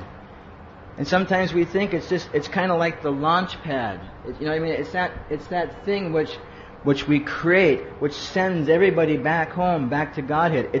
It's meant to be that. So, I was thinking of that when you mentioned how nice this community is and how welcomed. Just like sannyasis, we go around the world and we know where we're welcomed and where we're not, isn't it? We feel it. what do you call it? We do a vibe check, a vibration check. There's some places you go and you get a nice feeling of reciprocation from the Vaishnavas, and immediately you feel like you have to be there, you have to go back, you have to work hard to help them. It's an immediate feeling that comes within the heart. And you go other places and you don't feel that reciprocation, and you have to almost like force yourself. It's kind of like when you see the kind of prasadam on your plate that you really like, then you think, oh, well, this is going to be fun. And you begin to eat. But if you get the type that's on your plate that you don't really like, just like in America, Guru Cool Boys don't like eggplant. If you put eggplant on the plate, it's just like torture for them. So they'll look at it and they'll go, they kind of like pick, So it's like that. So we can see how warmly, I've been here 2 or 3 times now, and how warmly we're received by these Vaishnavas. And everywhere you see them, they stand out. And everywhere you go in America, people say, oh, Maharaj, you got to go to Chowpatty. You have to see those Vaishnavas. It's really, really amazing. These Vaishnavas are so amazing. Radhanath Maharaj has done such a wonderful job. He's trained them so nicely. They have so much respect. They have so much faith in him, so much respect for devotees, so much bhakti for Krishna, that you have to go and see these devotees. And then when you come here, you see everybody. And you see the faces. Was it, Mars, you mentioned like you say glowing? Is that you were saying? How the devotees glow. They actually shine out greater than any other people. I remember one time I was coming to India, and you all know Vaninath, Vasu, the big tall black devotee. So we went to New York to get our visas to come to India. And we have our system. We go to New York Sunday, eat the Sunday feast, pack up a whole bunch of the bakes. They have a bake sale there. Get a whole bunch of prasadam for the airplane. Next morning, go to the embassy, get our visa. That night, you fly off to Europe and then come to America. So I remember I gave the Bhagavatam class on that. It was a Monday morning. I gave the Bhagavatam class. And then me and my friend, we hopped on the subway. It was like February. We hopped on the subway, went to the embassy uptown Manhattan. So I'm on the subway, and I see this girl. I say, oh my God, that looks like a very pious girl. And I thought, okay, Maharaj, don't look at the girls. It's like, you're not supposed to do that, I was just thinking, then I looked at her and I said, well, this girl is really pious. I wished I had a book or something, or a card from the temple. I said, I should give this person an invitation. And then an elderly person came on the subway. And in New York City, if you have a seat, it's sacred. Nobody gives up a seat in New York City. But this old lady came on, and this girl gets up and she gives the lady her seat. And I thought to myself, I knew this girl was nice. I knew this girl had some special qualities, And I thought, oh, come on. I said, okay, enough is enough, And then when I was walking off the subway, she goes, nice class this morning, Maharaj. I really liked it, And I said to her, oh, you're a devotee. And she says, yeah, Maharaj, I'm going out on Sankirtan. And she had one of these shopping bags full of books in the thing. So out of all the people that I saw on the subway that day, I see this one girl, and she's bundled up like New York City, like you have to do in Russia, that double coat, double hat, and scarf. All you can see is just the face. And all you see is the face, and they say, oh my God, this person stood out amongst all the other people on that subway, because they'd come in contact with the Krishna consciousness movement. They'd actually been touched. They'd been sparked. They'd been purified. They'd been purified by the practice of Krishna consciousness. I always say that sometimes devotees come to me, or you get letters, and I'm sure you all get those letters also. They say, oh Maharaj, I'm so fallen. I can't think of Krishna. I'm in so much Maya. It's so hard. It's all these difficulty letters, that I can't remember Krishna. I'm at the office. I'm here. My wife, my children, my this, my that. It's so difficult. I can't remember Krishna. So I always write them back a letter and I say, it's not true. We think of Krishna so much all the time as devotees. In the movement, I remember the first time the devotees preached to me, it took days for me to digest it. I was just like thinking over and over and over every word they said, trying to figure out how is it possible that they know all this stuff. I was just in Hawaii on my way to Asia, And I needed a pair of shoes, so I went to an athletic store. So there was a young girl that was the sales assistant. So when I go shopping, I get bewildered. I don't know. Devotees know. We know how to purchase. If we know exactly what we want, we can just go get it and come. But when we have to shop, I get really mental. Because you don't know, which thing to get. It's like so many things in there. You're just like looking around, the lights are glaring and all the fancy advertising things. You really don't know what to do. So this girl came up to me, about 17, 18, 19 years, just a young high school or college girl, and she says, "Oh, do you have any questions?" So I said, "Yes." I said, "What's the purpose of life?" I said, "I'm suffering so much here." I said, if I want to enjoy in this world, why is it at every moment I'm trying to enjoy, so much suffering is coming down on my head? I said, and another question I have is, I don't want to die. I don't understand why this happens to me. Why, what is death? What happens to us at the moment of death? And this girl is sitting there like shocked, She's wondering, she says, "Oh, I don't know if I can answer those kind of questions." She's like, "Do you have any questions about the shoes?"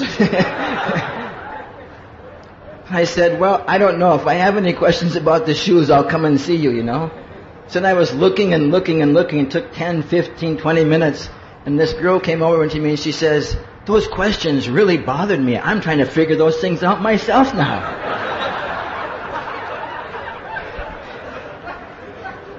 So this is what happens when you see the devotees.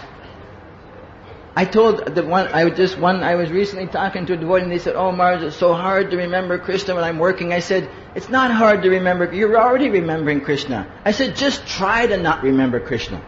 Just try to do it. If you can just take an experiment right now in this room and don't think of Krishna." What was that one guru said, "Don't think of something"? He said, and then that devotee thought about it his whole life. You'd say, just not like in that sense where I'm trying to make you think of something. Just try for a second to separate Krishna out of your life. Just try to separate everything that Guru has given us. Just try to separate. When we walk down the road, we don't see things the same anymore. Everything we see through the teachings that we've gotten from Guru Krishna. We're thinking of Krishna all the time. I remember one time there was one of our godbrothers, and I'll not say his name because he got in a little Maya, not to embarrass him. So sometimes in the West, devotees get in Maya and they watch movies. Because Prabhupada said, I checked cinema one time, Prabhupada never said we should go to the cinema. So sometimes the devotees they're a little fallen, they would rent movies. So they would get together, these devotees in Hawaii, and they rent those, like you make, those discs, but of non-devotional movies, and they would watch them. So that they would go to this one devotee's house who was like an ex-temple president and like a big preacher. And so they'd have the video inside there. There'd be 4 or 5 of his godbrother friends, and they're watching the movie. And then the movie had come on, and then the owner that he had the house, he had that remote control thing. And the movie would go on for like 3 minutes, he'd push it, and he said, "Yeah, just like Prabhupada said." Prabhupada said, "Just like that," and about then a few more minutes, and he turned it off again. He said, "Yeah, Krishna says just like that," So even they know that movies are Maya, and they choose to get Maya, and they stick it into the Maya machine. When they turn it on, they still can't forget Krishna. And everything that the karmi people are saying in the movies reminds them of philosophy, oh yeah, one time I was with Prabhupada, he said something, and the movie's going on, and this person's clicking and stopping and starting the movie like every 4 or 5 minutes, and finally one of the devotees in the room says to him, "Come on, Prabhu, can't we just watch the movie without making comments? We could just make the purports, class can be after the movie."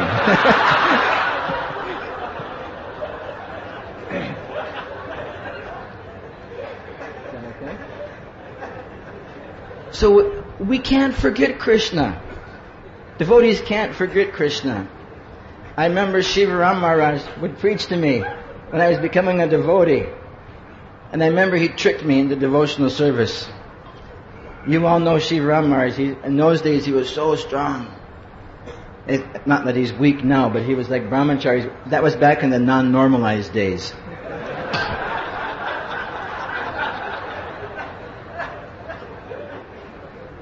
Sometime I'll tell the story of my first 18 hours in the Hare Krishna movement, and we'll make a video out of this one. This could be a comedy on a TV. But anyway, I went to the temple one time with my former wife and friends, and we stayed a couple of days, and we came out of there just like, we'd never met devotees, but we were chanting Hare Krishna, but we'd never met devotees.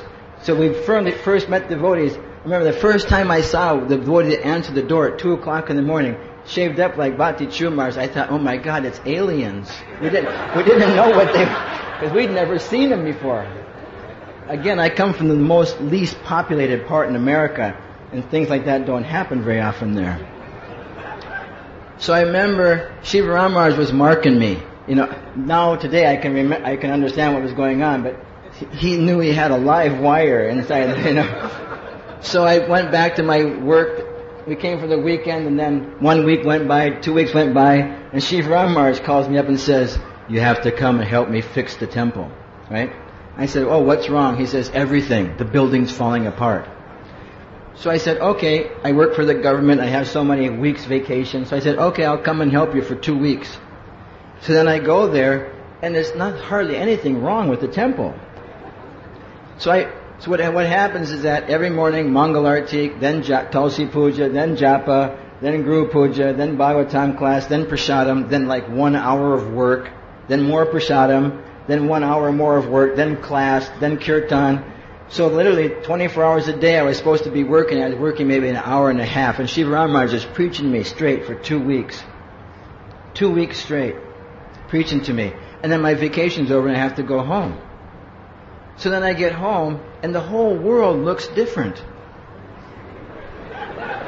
I'm looking at, I look at my wife and I'm thinking, oh no. And my work and everything's changed. And all my friends are looking at me and they say, oh man, this guy's really changed. Huh? And so then we realize, my friends would say, oh, let's go do this. And I'd say, I don't know, I don't really want to do that now. They'd say, oh, come on, let's go. And I say, no, not tonight. And all of a sudden my friend said, oh man, the Hare Krishna's got him. The Hare Krishna's got him, And then I realized one time I said, oh no, I can't enjoy in the material world anymore. I said, my ability to enjoy, we can, the same pleasure is out, but you feel this sensation or this inside thing saying, you can't do this anymore. It's wrong to do this. You can't be like that anymore. You have to be like this. Look at those guys. They know everything. You have to be like these people.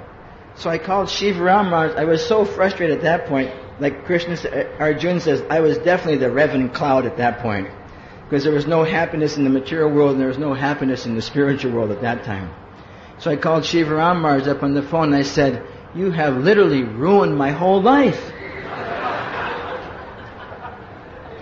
And I don't know if you know Shiva Ram Maharaj, but he's like really, he's got this deep Hungarian voice. He says, you fool. I said, I didn't ruin your life. I said, I'm giving you a life. Huh?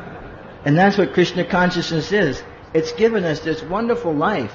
This life of being with the devotees. This life which offers us a chance, a glimmer, what do you call it? A glimpse or a spark of hope in the ocean of nescience. Just a moment's association of the devotees, and our whole lives change. And it's so important, what it has done to us. Bhakti Chumars was explaining how he probably wanted the Indian people to become devotees. And Prabhupada, I never heard the lecture or read it, but I heard that Prabhupada said, yes, the Indians are like diamonds, and the Westerners are like coal. They're both carbon elements. Diamonds and coal are both the same. What do you call it? Constitution. What do you call it? He says, the Indian people, all you got to do, they're diamonds, all you got to do is just dust them off. They're already shining. But the Western people, he says, I have to press into devotees. So Prabhupada has pressed us. He's pressed all these people. You can imagine where we were going, what we were doing. No, you don't imagine. Just take it for us. Just believe us when we say it, that that Krishna consciousness is the most wonderful thing that one can get. It's the valuable jewel. It's a jewel amongst jewels. It's like one of you were saying something about jewels. Maharaj was telling us we were jewels. What do you call it? Gems in the rough, huh? So the idea is that this Krishna consciousness movement is the jewel. It's the jewel that shines out. And anybody who touches it, it's like a touchstone. Prabhupada says that this Hare Krishna movement is like a disease. It's infectious. If you come in contact with it, you'll get sick. It's like last night I was staying in Calcutta, and one of the devotees comes in and says, "Oh, by the way, Maharaj, 21 people got malaria in the temple last month." I thought, "Well, thank you for the information, you know." I said, so if you just touch a little mosquito, what can a mosquito do? We're so much bigger than a mosquito. When one mosquito, he just touches you a little bit, then you are down on your hands and knees for weeks and weeks and weeks. So in the same way, this Krishna conscious movement, even though we were so filled up with materialism, that just a little tiny injection from the words of the pure devotee destroyed everything that was in our hearts. Destroys it all. All hope. The desire still may be there, but the hope to get that point. That we understand that the carrot is now at the end of the stick. Huh? Devotees actually have come to the point that we realize that we're never going to get that carrot. Although we may still be looking at it, we know we're not going to get it.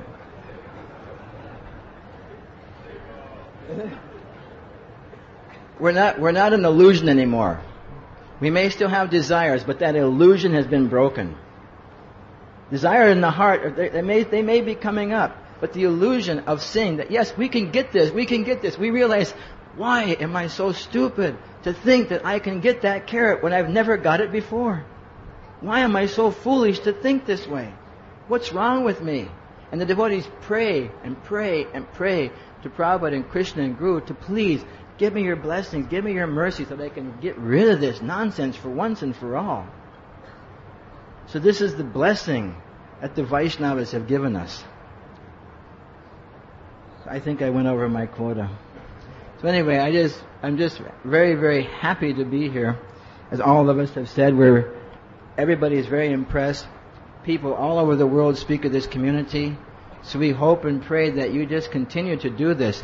And everywhere you go, you should understand that there's a little dry grass.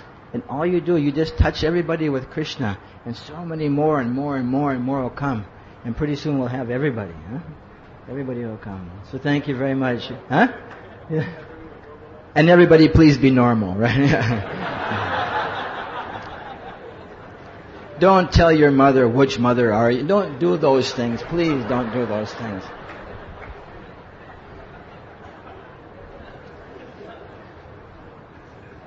Is that okay? Srila Prabhupada ki jai.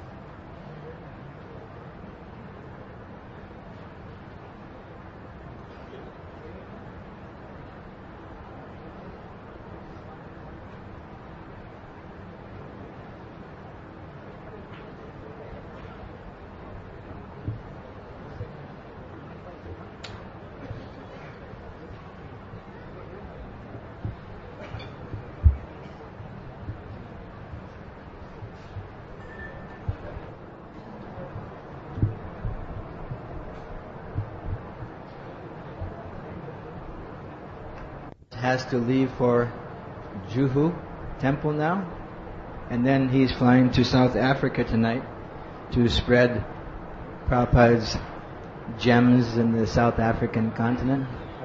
So we should all wish him a very, very safe and pleasant journey, because although airplanes are never pleasant no matter what you do, we hope that everything is smooth and very, very pleasant and wonderful for you tonight. And we hope Krishna blesses you every day on that trip. And just give Prabhupada's mercy there. So you can say bye.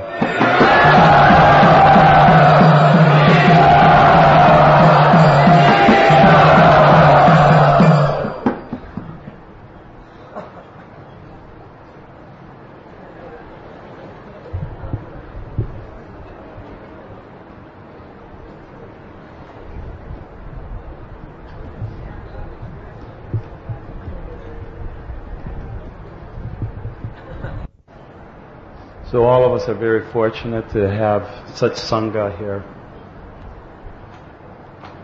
Maharaj is just as Krishna's planet has unlimited varieties of fruits and flowers.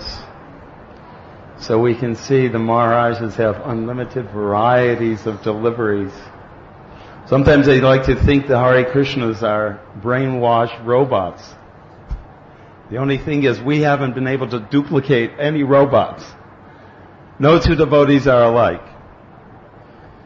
So, Prabhupada said that this Hare Krishna movement will be another chapter in the Chaitanya Charitamrita. When you read the pastimes of Lord Chaitanya, you feel like, when can I become part of that? Now everyone in here has become part of that, due to the mercy of Srila Prabhupada and my God brothers.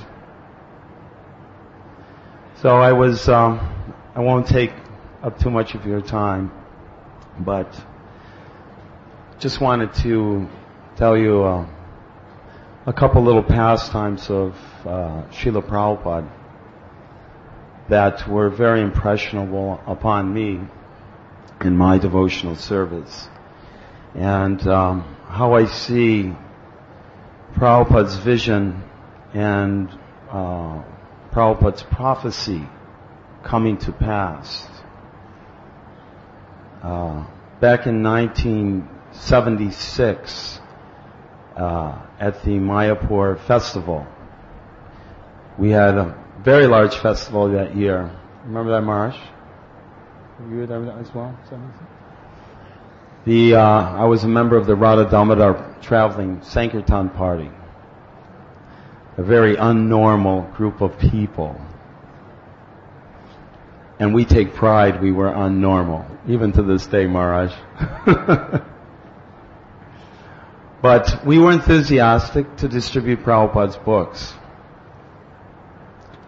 Actually, before the festival, Prabhupada came to Chicago and he installed 4 sets of Gaura-Nitai deities, like the deities we saw last night, except they were brass, about that size. And we're having a very big jugga. These were installed deities. They weren't home deities. They were actually on the level of a temple with 6 offerings a day. And we had over 100 brahmacharis in the temple, and Prabhupada was presiding over the jagya. And so, after all the chanting, mantras, and so on, Prabhupada spoke. He looked at all his young brahmacharis. He says, so, in a previous yuga, Vishwamitra Muni attained perfection by performing severe austerities for 60,000 of years. He says, so, you can get the same result by going on book distribution a few days. And all the boys were there, and we were, like Maharaj said, living in vans and performing austerity and distributing Prabhupada's books, knowing the mercy of book distribution. But eventually it kind of dawned on us what Prabhupada said, and we gradually went, Haribol! And everyone cheered. So, that is the power of this movement, and that is the power of Srila Prabhupada. Sometimes we talk of how Prabhupada came with only 40 rupees in his pocket to America. Who can imagine 40 rupees going to the United States? I don't know how Prabhupada got through customs, really, with 40 rupees. You have to have a certain amount of money. But somehow or other, Prabhupada went to America and established this international society. But not with 40 rupees, because they wouldn't even change the rupees. Back then, the rupees were worth nothing. Americans said, what? Rupees? Take them back. Prabhupada went back to India much time later with the same 40 rupees. So virtually Prabhupada went to the West with nothing. That is this great miracle. So, in 1976, Prabhupada had this fabulous festival, Sridhar Mayapur. We were having chanting competitions. From different temple would try to, from Germany would challenge, England would challenge, the Radha Damodar party and would challenge Namhata. And everyone would try to outdo the other in kirtan. And they were dancing just like madmen. Each group would try to outdo the other. And they would be chanting and spinning. And Chicago had synchronized mridungas going with cartels. And then they would all come together for kirtan in one room. And it was like pandemonium. And at that time, after Guru Puja, Prabhupada would circumambulate Sri Radha Madhava. He'd go behind the Didi house. Mars, you were there, right? And he would start ringing the bell. Of course, he was there. He'd start ringing the bell, and the devotees would just dance uncontrollably in ecstasy.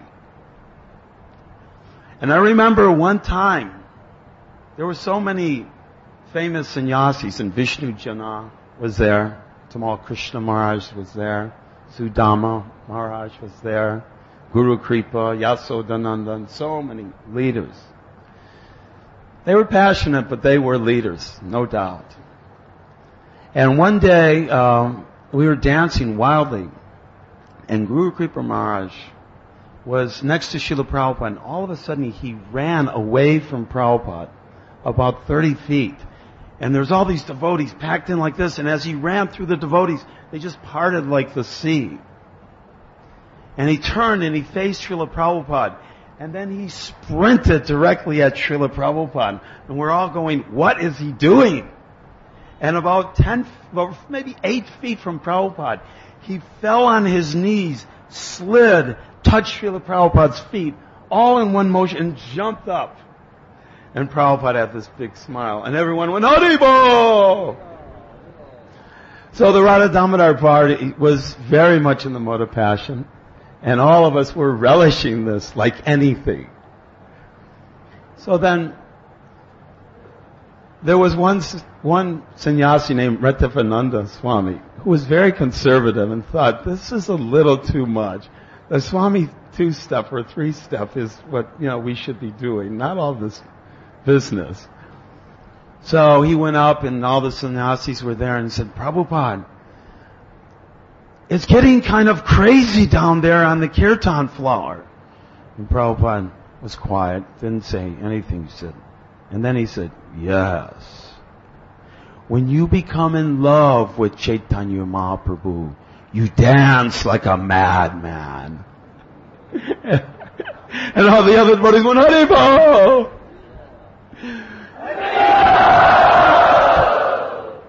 Just like that.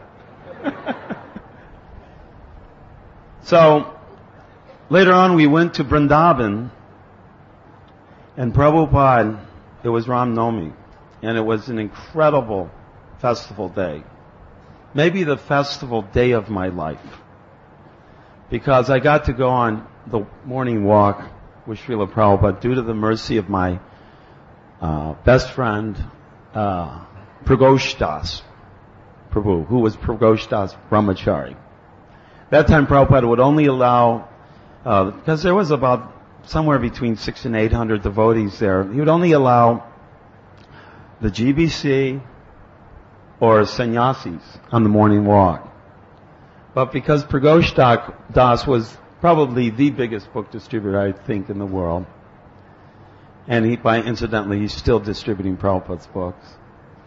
And we were best friends since we were 7 years old. He was very merciful. Tripurari Maharaj said, come on, Pragosh, we're going on the walk with Prabhupada. So he turned to me and said, come on the walk. I said, I'm just a brahmachari, I can't go on the walk. He says, come on, Prabhupada is Patita Pavana, and who's more fallen than you? And I said, okay. You have defeated me with philosophy. So he grabbed me, and we had to get in these cars and these ambassadors. And there was all these GBC men, my older godbrother, sitting there. And Praghosh crammed in, and then he pulled me on top of everyone. And I'm 6'2". So I'm laying on all the GBC saying, please forgive my offenses, Praghosh. And then Praghosh said, cello, cello, and the driver took off.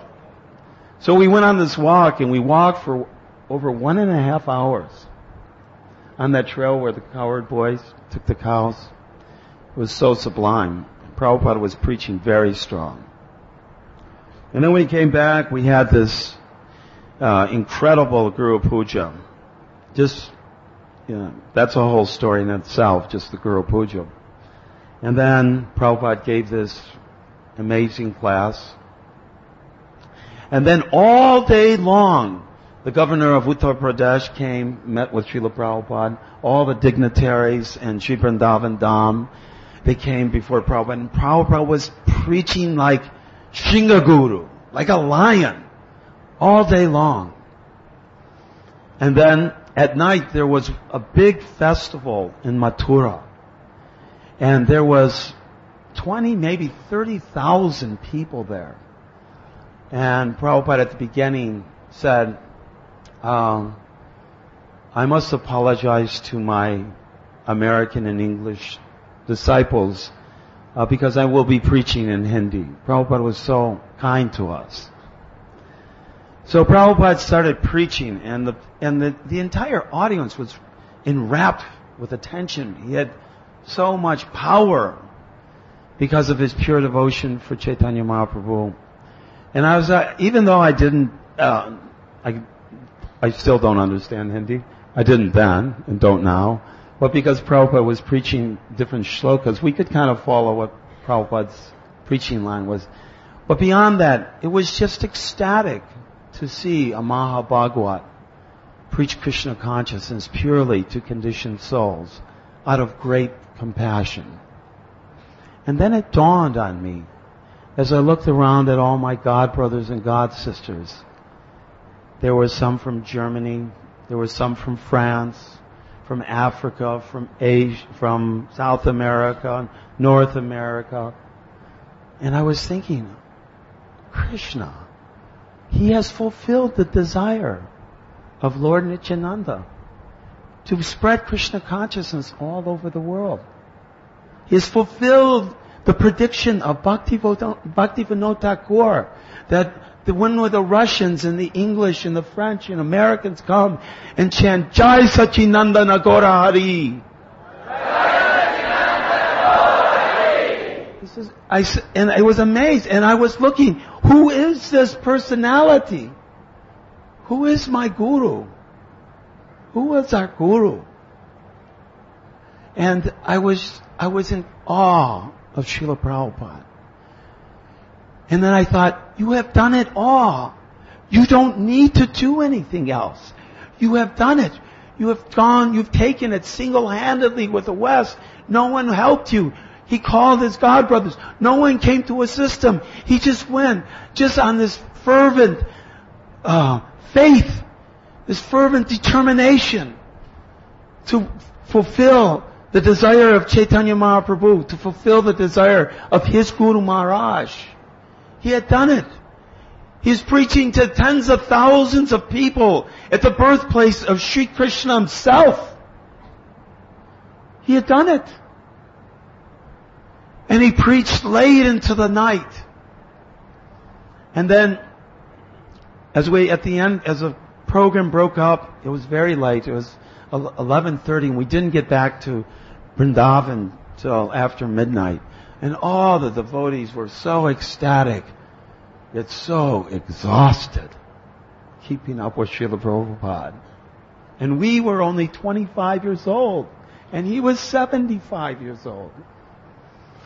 So, I was staying in Fogal Ashram at the time, if anyone's been to Vrindavan. And with all my godbrothers. And until that time, we'd been there for about 6 weeks. And I'd made a vow never to eat anything that wasn't served at the temple.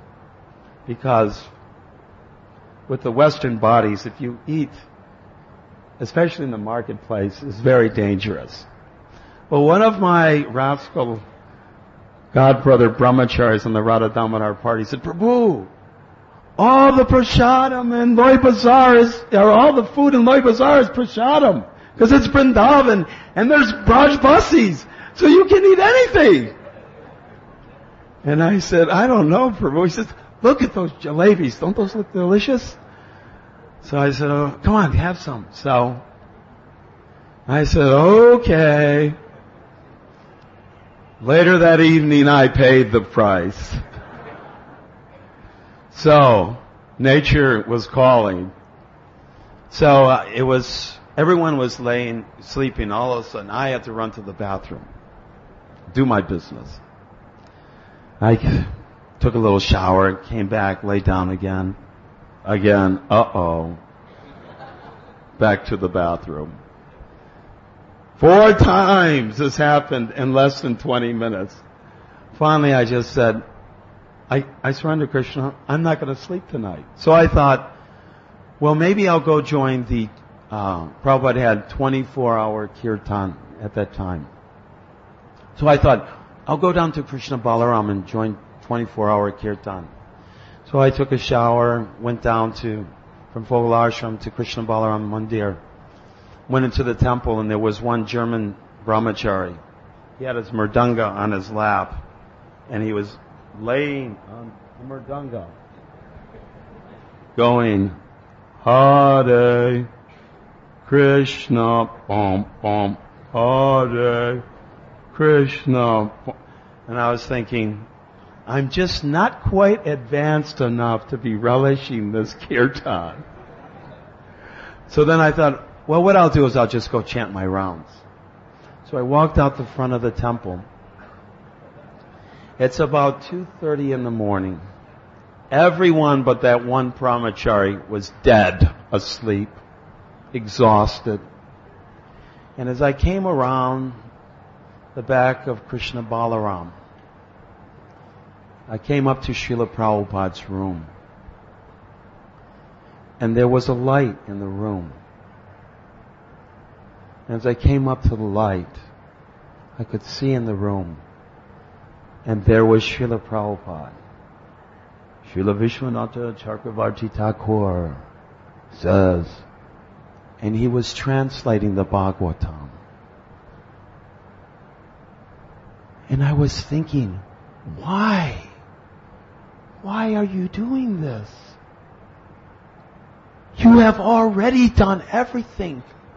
You have already spread Chaitanya Mahaprabhu's movement all over the world. You've already fulfilled the desire of Bhaktivinoda Thakur.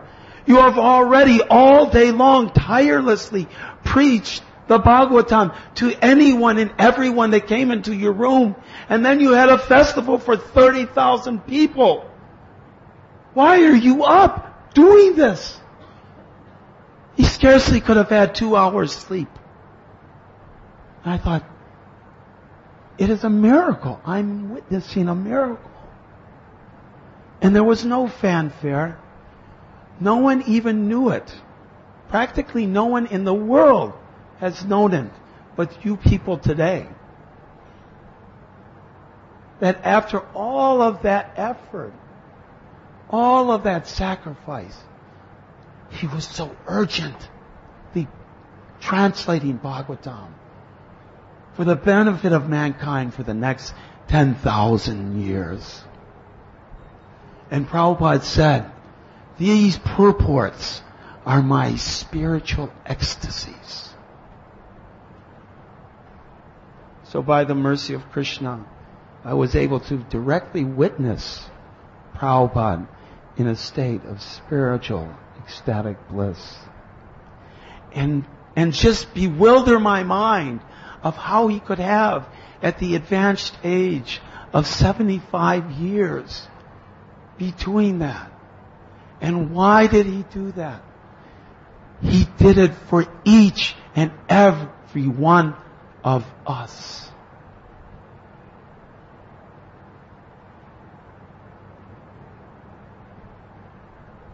You should not think that Prabhupada was not personally considering you and you and you, every single one of you. He was writing those books. He preached this message, and he made such disciples as my God brothers. This is the power of my Guru Maharaj. He is so powerful that he can make pure Vaishnavas. And we still do not think Srila Prabhupada is not here. He reasons ill who thinks that Vaishnavas die when thou art living still and sound. Vaishnavas die, or what is it? Vaishnavas die to live, and living spread the holy name around. So his Vani is still here. And his Vapu is right there. That is not a statue. It is actually Srila Prabhupada. And actually Srila Prabhupada will reciprocate with you. And if anyone in this room wants to directly associate with Srila Prabhupada, then you find out from Prabhupada's disciples, what can I do to please Srila Prabhupada? These souls that have totally surrendered to Srila Prabhupada's desires,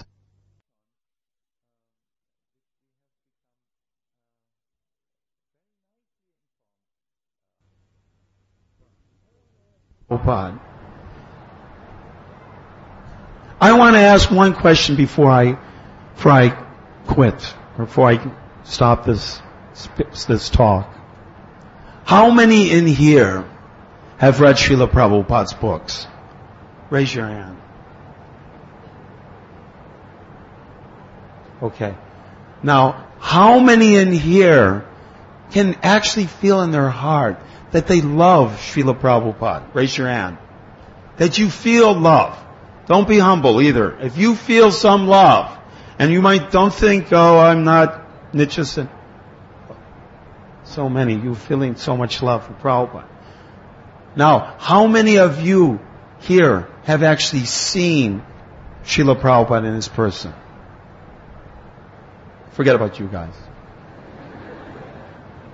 You see? You see what I'm saying? Prabhupada is here. Prabhupada didn't demand, you love me. You read his books. You see what he's done. You see what he's given. How can you not love? If you can't love, your heart is made of stone. But if you associate it with these, or I should say steel, and these are like steel workers.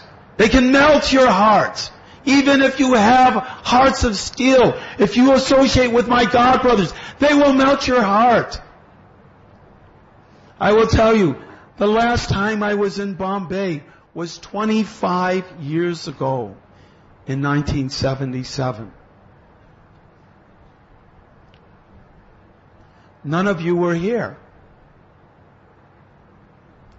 And I remember when the news came, whole nother story, but I was not in Vrindavan on the exact day that Srila Prabhupada left. But I was in Udaipur for one reason or another. And we had a driver, a taxi driver, who was driving us around. He knocked on our door and he said, Bhaktivedanta, no more. I said, what? He said, Bhaktivedanta Prabhupada, no more. And I said, what are you saying? And then another devotee I was with says, I think he's saying that Prabhupada left.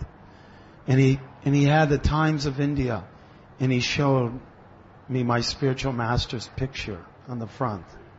And it said, Bhaktivedanta Prabhupada dies, or leaves this world. It was very nicely put. Leaves this world.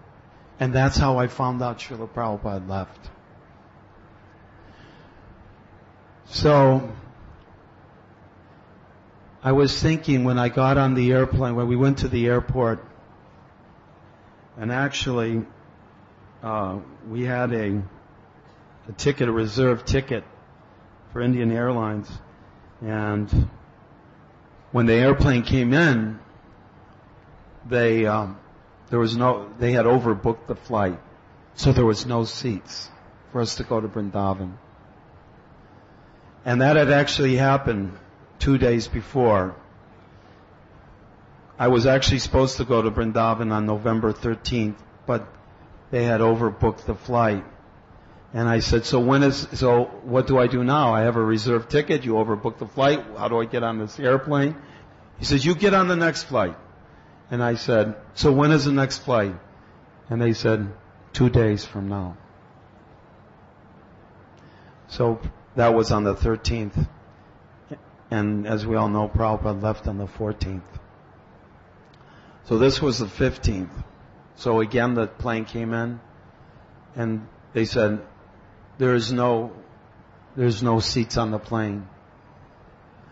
So me and the temple president, Govardhan from Detroit, asked to see the managing director of the airport. And we went in, and we got down on our knees, and we begged, and we said, our Guru Maharaj has left the planet, and we must get to Vrindavan. Please, we are begging you. We are simply begging from the core of our hearts, please let us get on this plane. And by Krishna's mercy, he was a Vaishnav. And he actually went on the plane and took 2 people off the plane.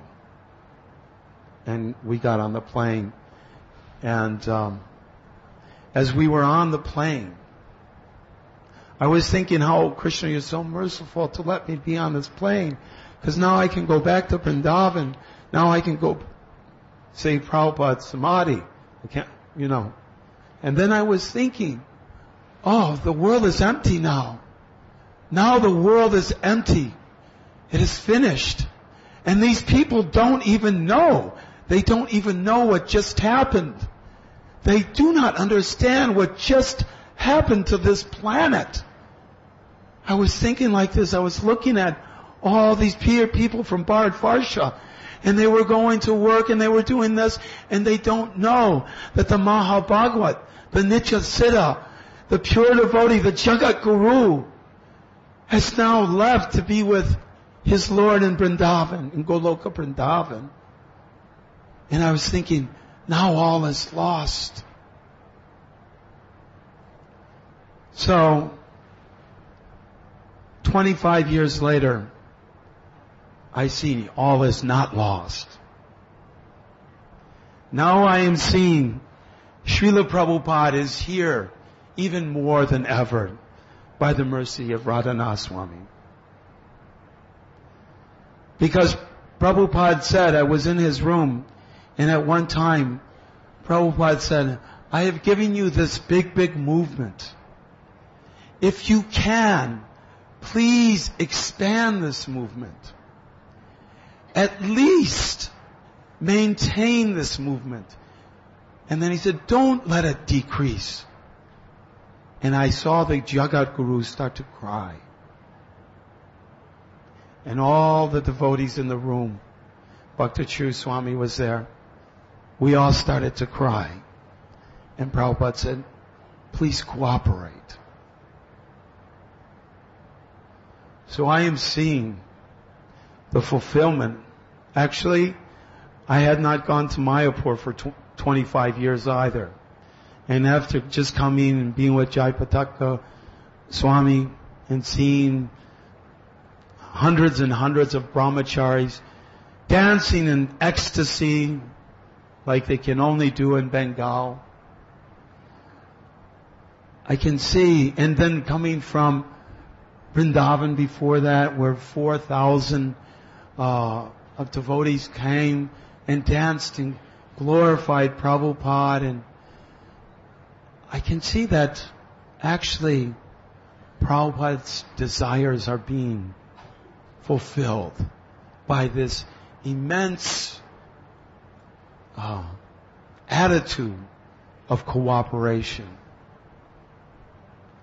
So I am asking one thing from each and one of all of you who are cooperating so nicely together.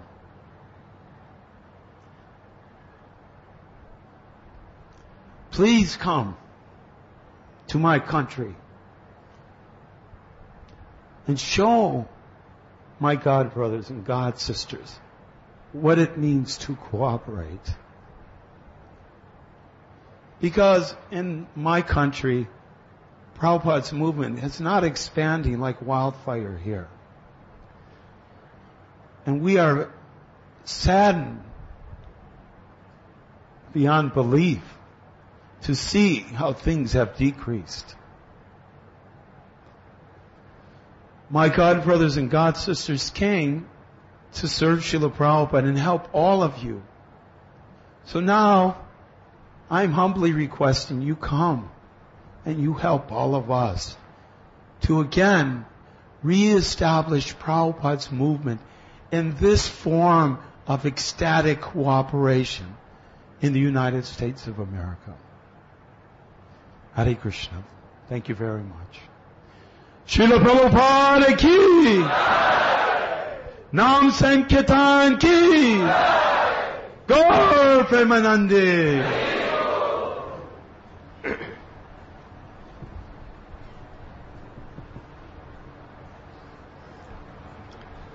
Thank you, Udayananda Prabhu.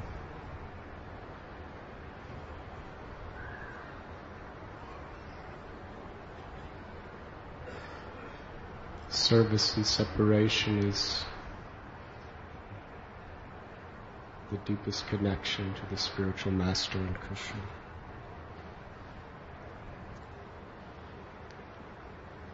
In a few moments, His Holiness Niranjan Swami will lead us in his very famous devotional Sankirtan.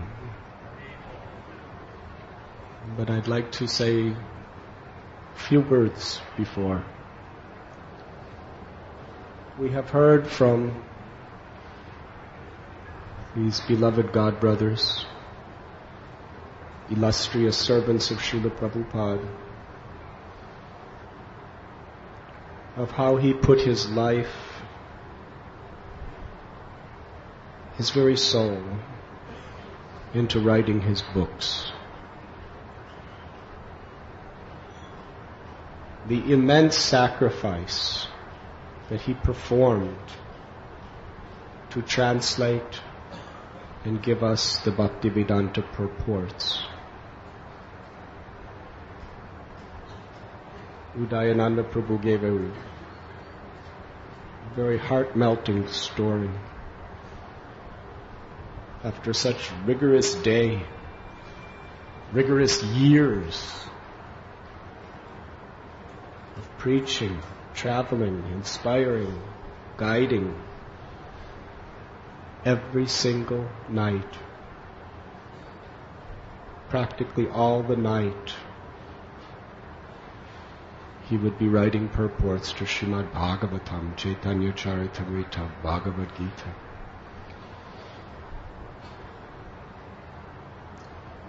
And he did it as an instrument of compassion of our Guru Parampara, for all of his devotees and for the world. When Srila Prabhupada was in his last days in Vrindavan, he couldn't walk. He couldn't even sit up.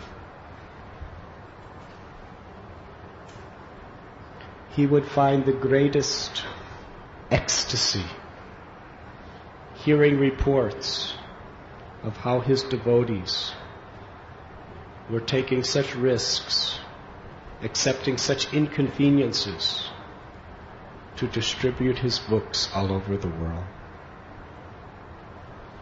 Next week we are beginning our annual marathon for the distribution of Srila Prabhupada's books for 1 month. It is my very sincere, humble appeal to each of you. Please, whatever you can do, however you can do it, help Srila Prabhupada's heart to find the satisfaction of distributing more and more and more of his books. Udayananda Prabhu spoke about cooperation. When we cooperate to give people Krishna, we attract the spiritual world. So it is a very blessed opportunity to show your love for Srila Prabhupada, to become very dear to Srila Prabhupada, by creating a very cooperative spirit of enthusiasm for the month of December to distribute our Guru Maharaj Srila Prabhupada's books, his transcendental ecstasies. It is our greatest desire to share Prabhupada's mercy with the world. And I will be extremely grateful if you take this to heart.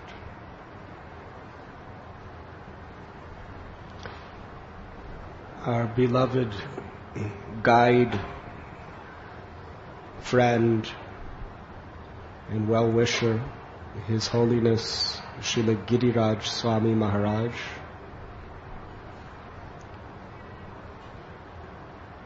was planning to come to India in December and January to be with us, and also in Vrindavan. But he has a very weak heart on a physical level, and his health has gone down to quite a weak state. So the doctor has told him that he cannot travel. So my request to all of you is that we dedicate this kirtan to His Holiness Giriraj Swami Maharaj and chant with intense sincerity as well as great feeling, praying to Sri Radha Gopinath and Srila Prabhupada to give him strength physically. Spiritually, he is like Govardhan Hill, but physical strength, so that he could write his beautiful books about Srila Prabhupada, enthuse us, and very soon be amongst us once again. Thank you very much.